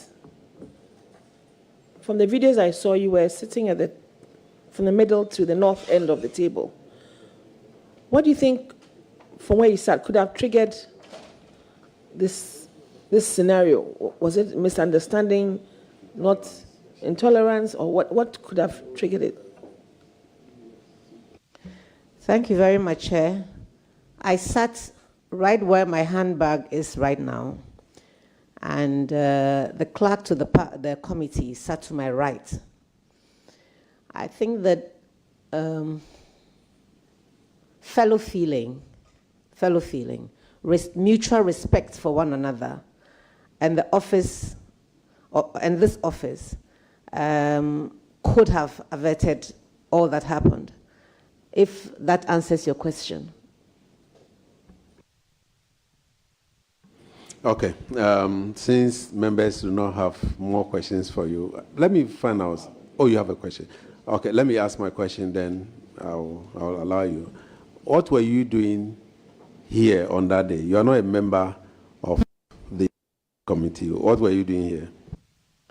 Yes, Chairman, I am not a member of the committee, but I received an invitation from my colleagues who were nominated and were going to be vetted.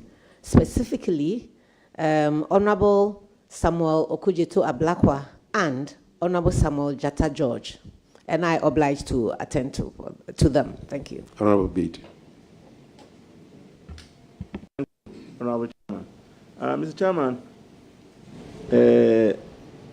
from the video that we saw, we observed that and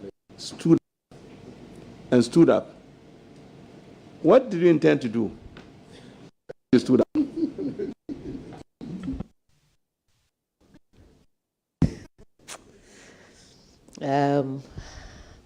To defend the clerk, really, it was difficult to watch what was happening, and I felt helpless. I saw that she's a very calm woman.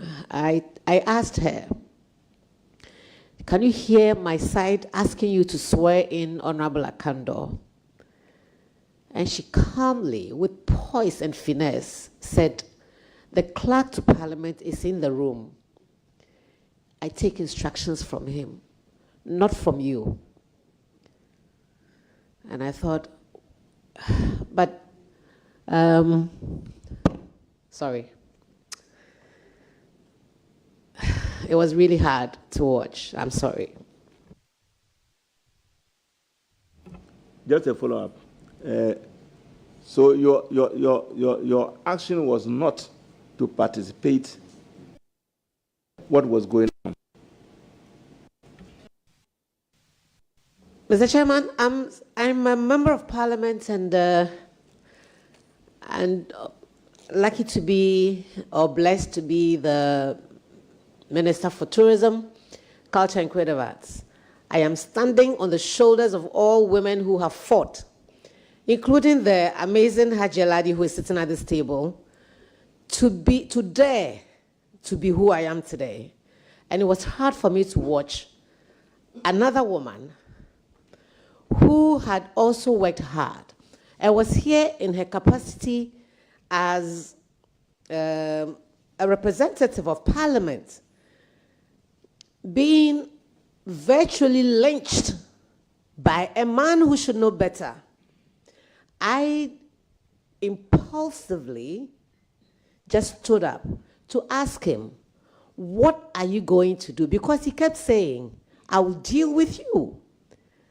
And because she couldn't speak, I impulsively thought that I had become Yasantua for a moment. And I got up to ask him what he was going to do to her. Because it was the right thing to do at that moment. I'm not sure if I would allow myself to shout across a room like that again. But on that day, it was the best I could do. Thank you. So finally, who was that person who was shouting? It was the it was the minority leader, Honorable Kwamena Apanyumaking, who was shouting across the room. That would be fine for all for. Thank you very much, Honorable Abla Jifar Mashi. Thank you for attending upon this committee. It's a duty I've performed with pleasure. Thank you. When we need you, we'll call on you again. Thank you. Thank you. Can we now have Honorable Umar?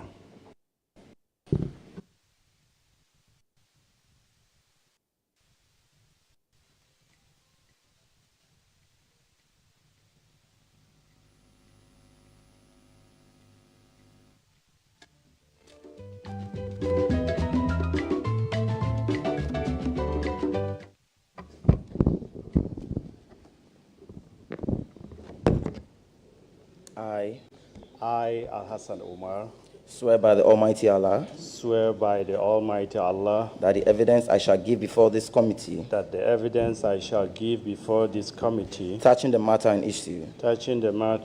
in issue shall be the truth, the whole truth, and nothing but the truth. and nothing but the truth. So help me Allah. So help me Allah.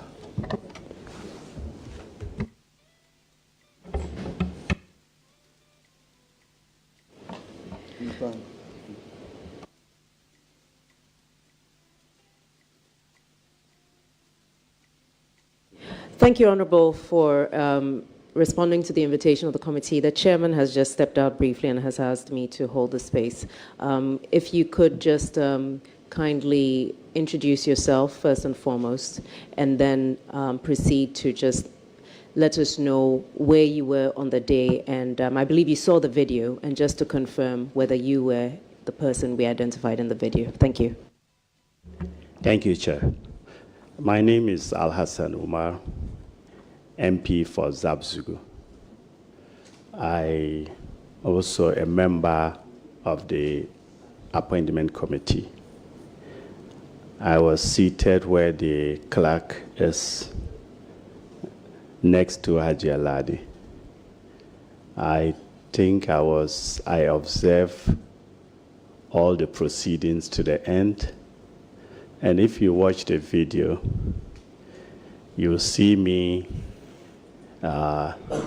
being surprised, pointing fingers or hand to people on the opposite side for the activities that was unveiling before us and the national platform and how we were bringing Parliament and the title honorable to disrepute. That was my concern. Thank you.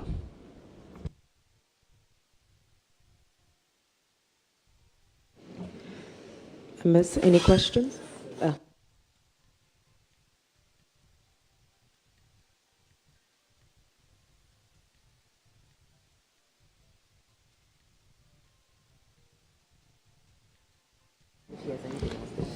So, honorable member, I hope you have, can you tell us what happened on, I know you are a member of the appointment committee.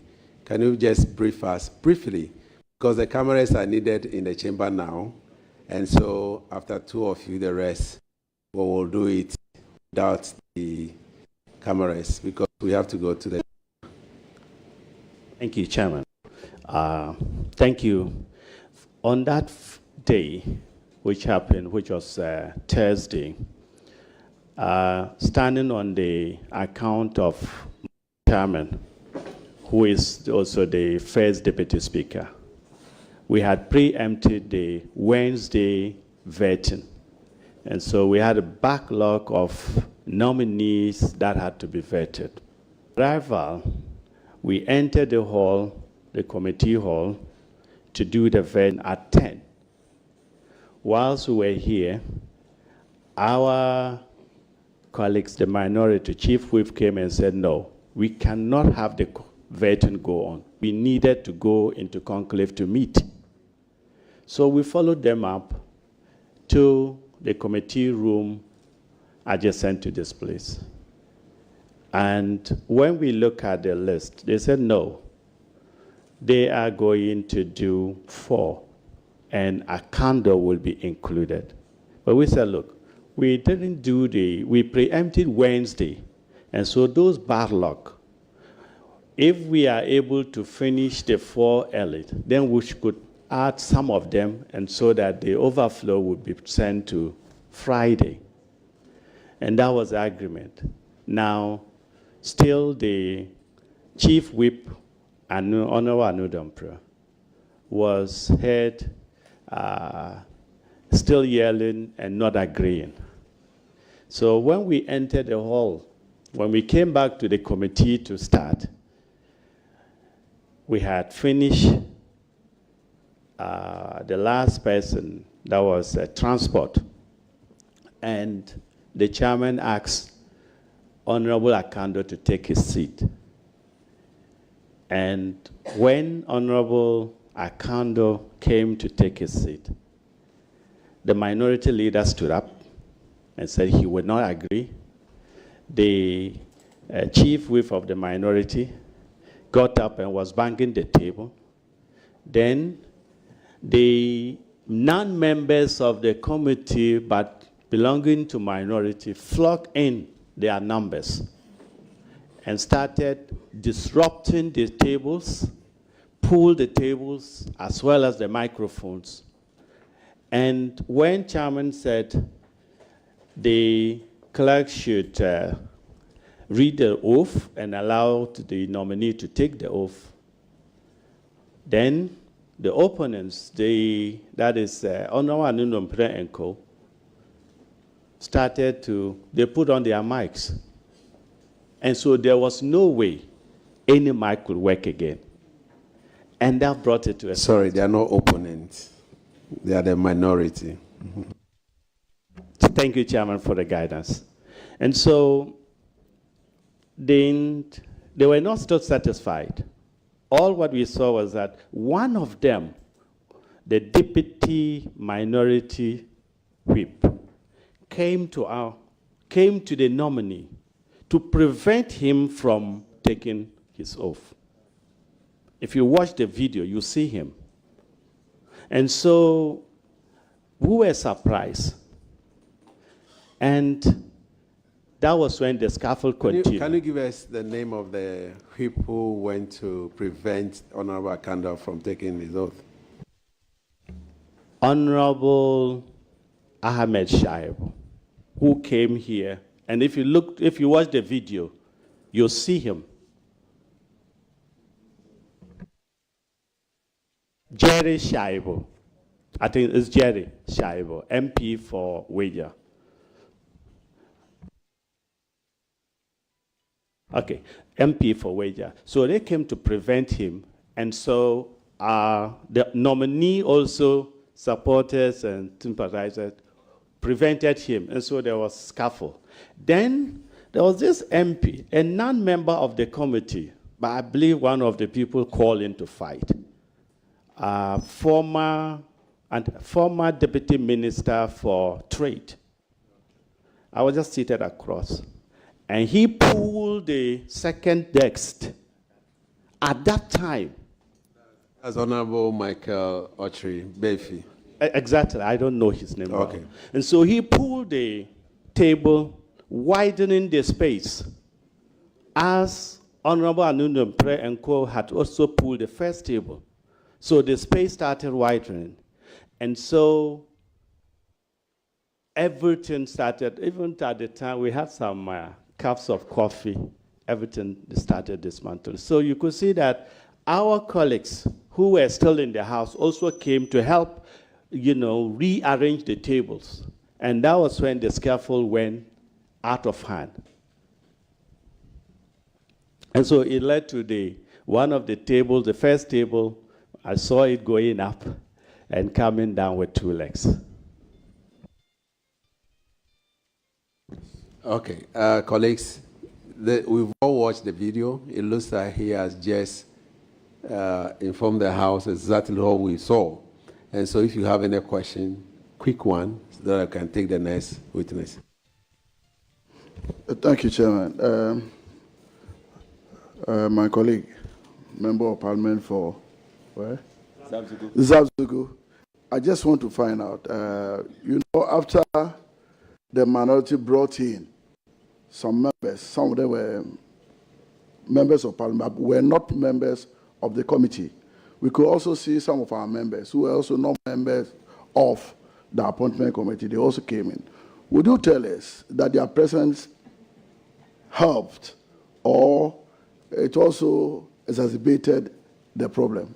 Those from our side, because I could see that most of them came in for a purpose. So their presence, was it helpful, or it really exacerbated the problem? Thank you, Chairman. I think our colleagues came to stabilize the unwarranted attacks on the committee members, because if you look at it, the minority side from day one or from the morning, I think it started on Tuesday, were bent on not allowing the process to flow, as my chairman explained.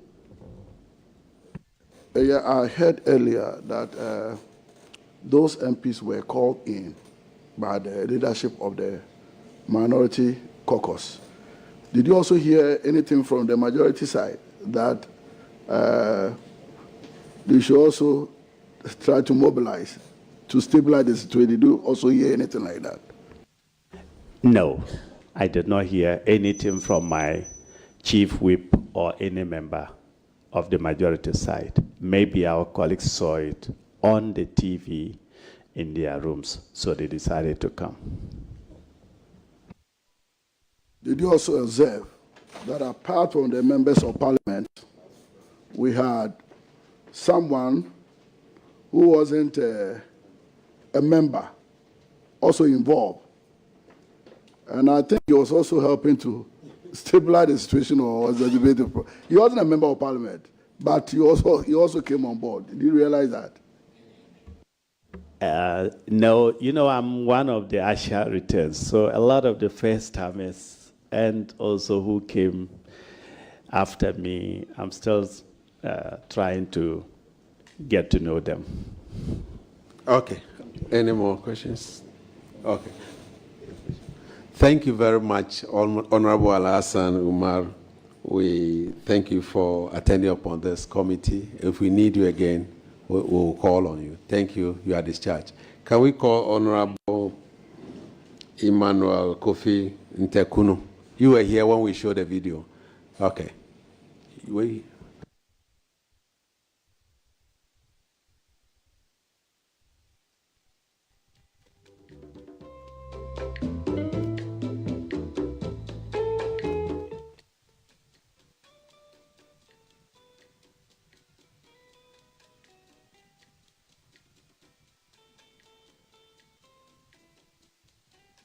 Can you please administer the oath?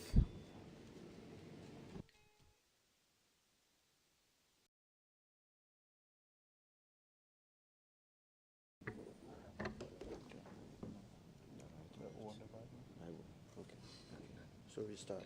I, Emmanuel Kofi Ntekuni, Swear by the Almighty God swear by the Almighty God that the evidence I shall give before this committee that the evidence I shall give before this committee touching the matter in issue shall be the truth, the whole truth, and nothing but the truth. and nothing but the truth. So help me God. So help me God.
Monday, and we have outlined some processes that we will go through. And one of them is to have this public hearing. We all know that this has brought Parliament to its lowest, and we wanted the whole world to know that we are not going to wash anything under the carpet. We want the whole world to see what we have done. If there are anyone who is found culpable, as the Speaker has directed, we will write a report and that person will be dealt with. On that note, I want to thank the media houses. On Monday, we requested for videos from individuals and media houses, and I want to use this opportunity to thank them so much, especially all those who have sent videos to us, and media houses that have also sent videos to us. Let me put on record that we've invited an expert, a forensic expert, who came and watched all the videos that were sent to authenticate whether they were dotted or not dotted. And thankfully, almost all of them has been certified. And so we have videos that authenticated as original of what has happened or transpired here on that fateful day. The process this morning will be for the witnesses to watch the videos. After watching the video, we'll call you one after the other. You take your oath, and then you tell us exactly what you know about what happened over here, either on Thursday or on Friday. So that will be the process. With me here, as you all are aware, is a 7-member committee. And I will introduce members of the committee. My name is Emmanuel Kosi-Bejra, Member of Parliament for Ho West Constituency and the chair of the committee. We have, as the committee met, we decided to adopt the procedure of having a vice chair. So I'll ask the vice chair to also introduce himself, and the rest will introduce themselves.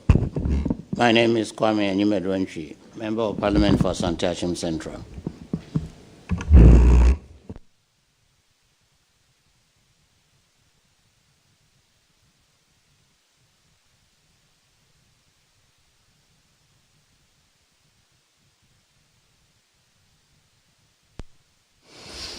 Yeah, I'm Vincent Opon Asamoah, a Member of Parliament for Doma West.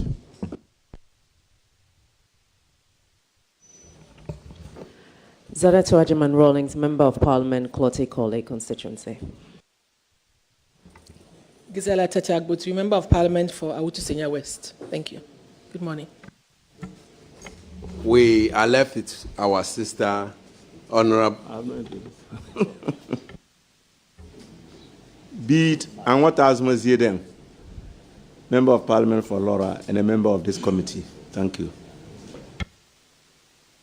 Benjamin Techi and Tiedu, clerk to the committee. Then we have one of our members who will join us, Honorable Abena Asare, who will also join us. So we have the full complement of the committee here. Now we'll ask our technical department to show us the video. This video is specifically for what has happened before the distraction. And anyone that is found on this video has been invited as a witness, not a culprit. So today, we are taking witness statement. We want those who were there to tell us what they know about what happened on that fateful day. And so it's going to be a friendly chat, no witch hunting at all. Our colleagues, whether you are a member of Parliament or not a member of Parliament, please feel free to tell this committee what you saw or what you witnessed on that Thursday or Friday. So we'll begin with the video, and then we'll take the oath and we'll start. I want to plead with colleagues that we have 2 ministers amongst us. And so we'll start with the ministers so that they can go to their various ministry, and then we'll take it from there. Thank you very much. Maybe my vice chair has something to share, then I can allow the video to roll. No, thank you. I think we've discussed whatever you are putting across, so I don't intend to add anything. Thank you.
To the very details of breaking tables, but as he watched the video with us tomorrow, he will identify the person, because we also who went under the table by breaking the leg of the table.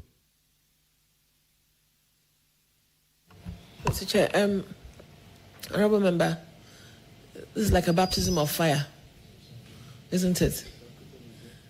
Exactly so. This is not what you expected. That is so. Yes, nobody did. I think this is a lesson to all of us. Those who were in the room, those who watched it immediately online or afterwards, that there should be a bit more tolerance amongst us. And so as a first-timer, don't let this be the norm. And this goes out to all first-timers also. Even second-timers like myself. This should not be the norm. And this is not what the public should see us do. And this goes to both the majority and the minority. Thank you. I'm sure you'll be called again tomorrow. Thank you, Honorable Chair. And you might have seen the videos, the role I played by calming both sides down. And I'm not that type, not aggressive, and I believe in dialogue and join to, arrive at a concrete decision. Thank you. Well, we are not here to praise you. We are here to assess and know those who are involved, deeply involved. And so tomorrow we'll be here again. You'll see yourself lifting table. And then you will tell us whether your involvement resulted in the breaking of the table. And so you are discharged for today. We'll invite you tomorrow again. Thank you very much. Thank you, Honorable Chair.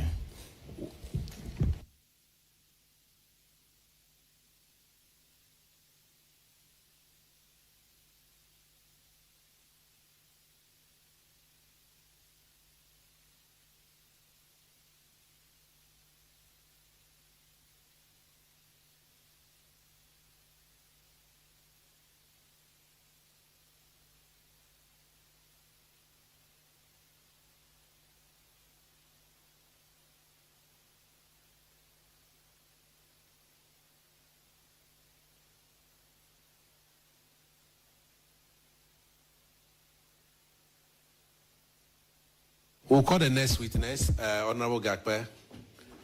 Yeah. Okay.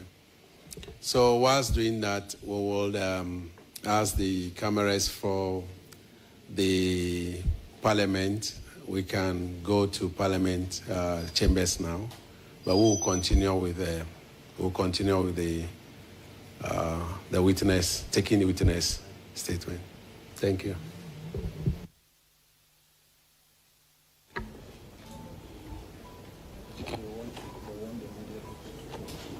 You want them to go? Okay, so let me see. Okay, no.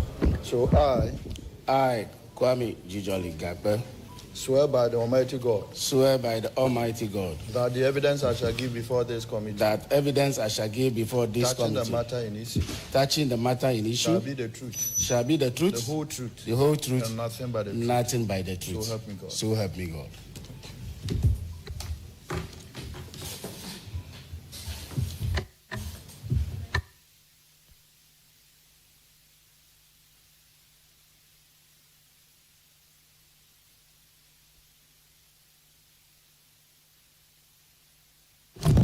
Honorable Kwame Gakpe, we know you are not a member of the appointment committee as per the names that we have here.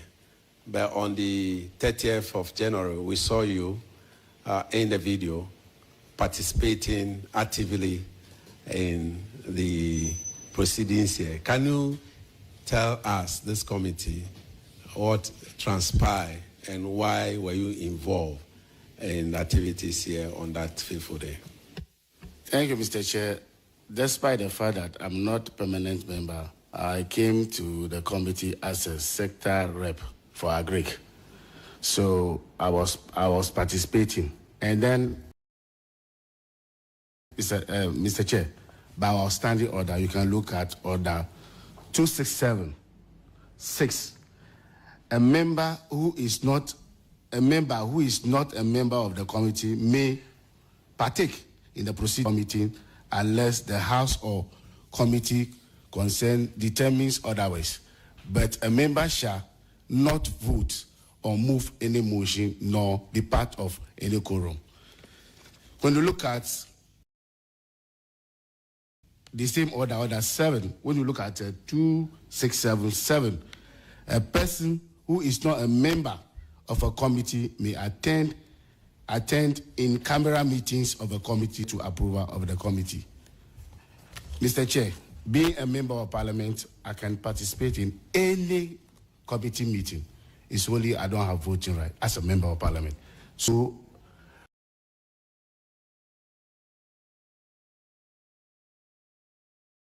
coming to this committee to participate, I'm not doing anything different, but doing my duty as a member of Parliament. That is why I'm here. That is why you were there, not here today.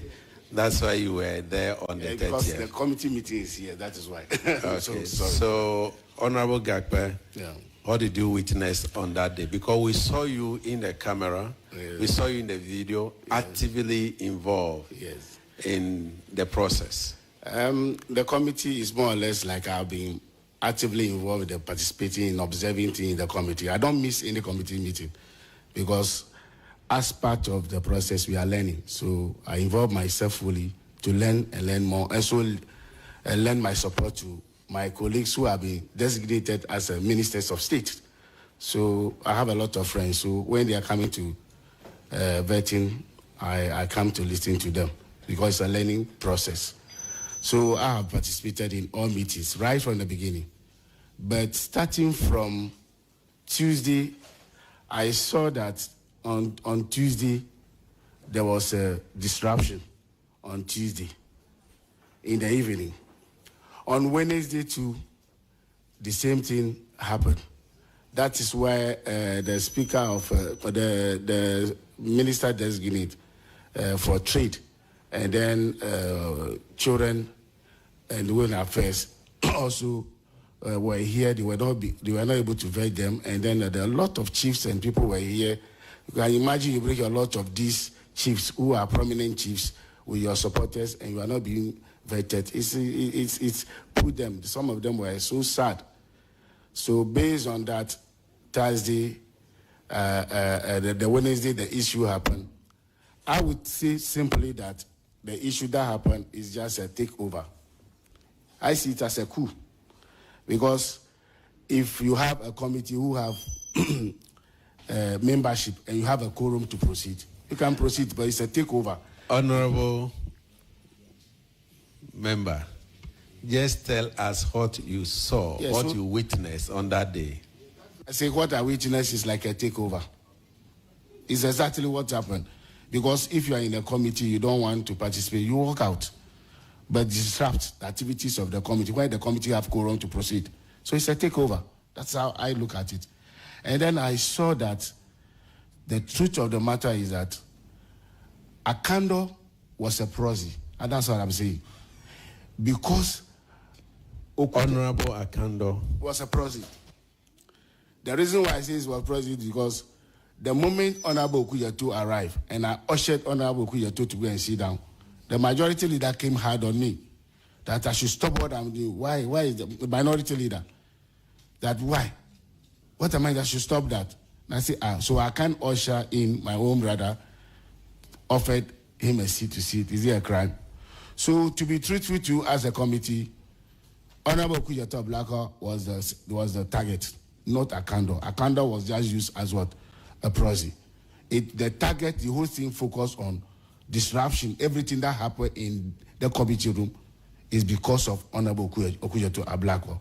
Because I was among them, I've been here with them. They were saying they will grill him, they will show him, they will not allow him to be vetted, and they say all that as a part of the strategy to disrupt his vetting. So for me, that's it.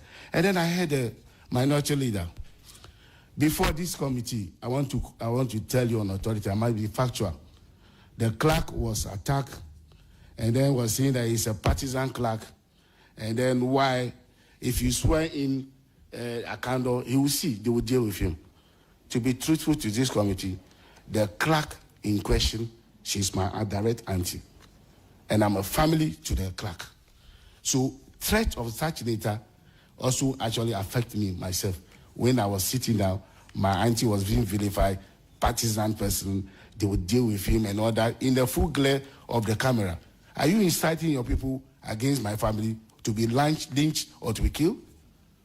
I was so devastated, and I was so happy about that. And even that day, I have to organize press conference to condemn the minority for attacking an innocent clerk who have worked here for 19 good years without doing anything. He takes instruction from the chair. He doesn't take her own instruction. And Anodom also use word. Honorable Anodom. Yes, sir, we will meet you. We will deal with you. These are the issues. Leaders in parliament, these are kind of messages coming from somebody who is working as a parliamentary staff. I mean, it is unjustified, it is uncalled for, and then I think they should render unqualified apology to the clerk of the parliament. In addition to that... That one doesn't lie in our map. I'm sure the Honorable Minority Leader did that yesterday. So, Honorable Member, it looks like all the things that you've just mentioned were what we witnessed in the video. And so we will ask colleagues if they have any question for you. Otherwise, we will take the clerk now because he has to attend upon other parliamentary works in the House. So, colleagues, before you move on, some of us, based on what happened, we need to protect state property. So when you go to Article 41, under the Chapter 5 of Directive Principles of State Policy, Article 41 states and stipulates, especially the F, to protect, preserve public property and expose or combat misuse, waste of public fund and property.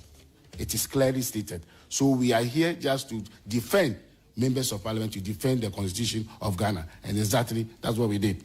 And then when you look at the same article, you look at article, the same 41K, to protect and safeguard the environment. At that time, the environment was not good. So at that time, even the marshals were helpless. They were there, but they were helpless. And one thing I found out is that issues relating to members of parliament, the police and the marshal are very hesitant because they have that respect for the members of parliament. So they don't want to go in like they are arresting or doing anything. So as members of parliament, we need to comport ourselves to have such situation. Thank you very much. Thank you very much, except to say that the 41K to protect and safeguard the environment wasn't talking about the environment where there was fighting. It was talking about the surrounding and the ecology. Thank you. Colleagues, do you have any question for me? Yes. Honorable Gaki, thank you for your vivid description. Moving forward, what do you think Parliament should do to avert such situations in the future? Moving forward, I think we need to rearrange our people, especially the first timers, because sometimes when people give unlawful order, if you know you're right, you can disobey. And then I was attacked by the former trade minister for just making sure that we protect the tables and the chairs. The former the sports minister was also part, and then the former deputy transport minister was also part, who eventually fought with our chief whip, is also part. So that is what I would say, that in addition to that, as a members of parliament, the people hold as high esteem. So we should do the needful not to be engaging in such activity to lower our morale, because the activities actually lead to tarnishing the image of parliament as well as ourselves. And then we want to use the platform to apologize to the people of Thank you very much. All the people you've mentioned, we've also watched the video, and they are supposed to be here tomorrow. And so tomorrow you'll be called upon again, because we saw you lifting tables, and that is where you were pushing table as well. Tables were pushed back, and you were pushed here, and you were pushing it back to rearrange. You have to tell us why you did that, but that's for tomorrow. Today is for you to tell us that, yes, indeed, you are wrong. On that note, you are discharged. Thank you for attending upon the committee. Can we have the clerk, since time is not on our side, we'll have the clerk, after which we'll have the marshal. We may have to tomorrow. So we want to take the clerk and the whip marshal. Maybe the rest of our colleagues will do that tomorrow, so that we'll take you tomorrow, because we need to get back to the chamber. I, Gifty Nuna Ami Jiage Goba. Swear by the Almighty God. Swear by the Almighty God. That the evidence I shall give before this committee. That the evidence I shall give before this committee. Touching the matter in issue. Touching the matter in issue. Shall be the truth. Shall be the truth. The whole truth. The whole truth. And nothing but the truth. And nothing so but help the me truth. God. So help me God.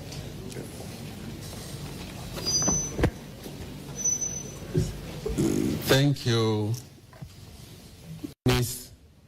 Shall we Mrs. Gifty Jage Goba? I don't know why my clerk put Miss there, for coming to testify. And also let me put on record that the minority leader yesterday apologized to you for what has happened, and therefore will not go into those issues of insult or whatever. But you are the clerk to the appointment committee. Can you just tell us what you saw on that fateful day, the 30th of January, as well as the 31st of January, during your committee's work in this hall? Thank you very much, Mr. Chairman. I have watched the video you have shared, and it is a true reflection of the one who took the video from the position that he stood or she stood. On that fateful Thursday, from the video you shared, we had commenced proceedings, and the proceedings were disrupted, and the members went into a conclave in the Director of Protocol's office, and they agreed on how to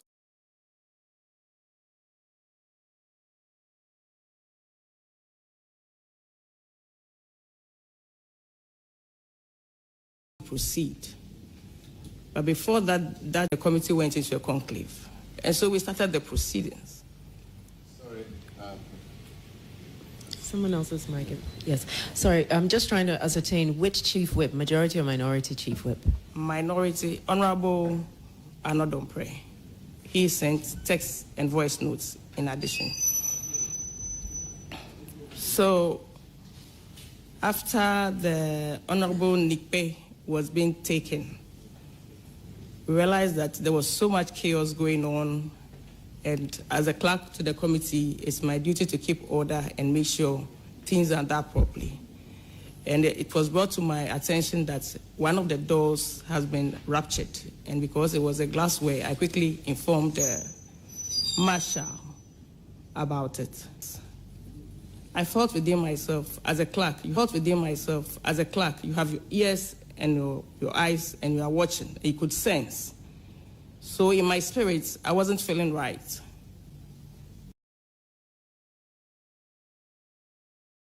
And so I yielded to the Holy Spirit to call my boss, the clerk.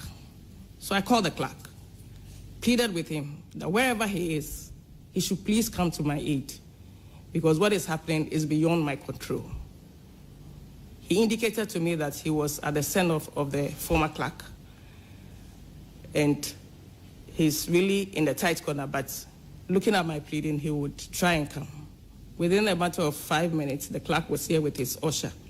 So I excused myself in the midst of the proceedings of Honorable Nikpe and went into the adjacent room where I had instructed my secretariat to provide tea and coffee to the honorable members, because it was way beyond sitting hours and we hadn't prepared for dinner. And so I briefed my boss, the clerk to Parliament, about what was going on and what I had sensed, that it looks like we may have some disruption. So I was in there when my secretariat signaled to me that the chairman is calling me to swear in Honorable Akando. And Honorable Akando was seated in this seat. So I rushed through where the cameras were through the door and came in and stood by my chair. I didn't hear the directive, I was told. So when I came, I was looking at the chair. What is the directive? Waiting for prompting. But then my boss, the clerk to Parliament, was also there. And then the insults and disruption started. You have asked that I shouldn't go into that, so I went. And so I was shocked. I was still standing. If you look at the video, you could see the shock on my face, and I was like, what is going on? And so I was comforted, and I was resolute, seeing my boss at the end trying to calm the two leaders. And so I sent one of my secretariat ladies to seek guidance from my boss, who is the clerk to Parliament. At that point, there was, so much disruption. There was scuffles going on this side where I was. Over there, members were, there was so much screaming here and there. The chief whip came to my side. Some of the majority members came to my side that I should swear, I should let the nominee take the oath. And I pointed to them respectfully that my boss is standing right here. It is in his shoes that I step in. And so if I don't get indication from him, I am not going to take order from anybody. And so they kept, screaming at me. I should let the nominee take the oath. My minority leader was also screaming and hailing. I don't want to go into it because you've asked me to, so we've all watched the video, and the video is there to speak clearly. And so at a point, I got hot, so I started fanning myself, and I took a seat. And all that you saw in the video transpired. At the tail end, when the majority leader was trying to engage both, I got 3 calls and a message from my dear husband instructing me to leave the premises immediately. And that's order I took and adhered, and I left. I exited through this door and went to stand in front of the clerk's office, waiting for him to inform him of my leave to go home, because my husband, my dear husband, has requested me to come. And so, okay. We are getting indication from the Clerk of Parliament that I want to put on record. The Clerk of Parliament has instructed that we should suspend the sitting until further notice, and therefore I want everybody to be aware that it is not the committee that has decided to stop, but the clerk to Parliament of Ghana has requested that until he gets further instruction from the Speaker, the committee should suspend its sitting. On that note, we want to discharge you. Thank you very much. Mr. Chairman, I'm grateful for the opportunity. Thank you. And I want to inform all the media house here that we'll get back to you. We're waiting for instruction from the Speaker, who has formed this committee, and then by tomorrow, we'll let you know the next step. Thank you very much, and God bless our homeland, Ghana.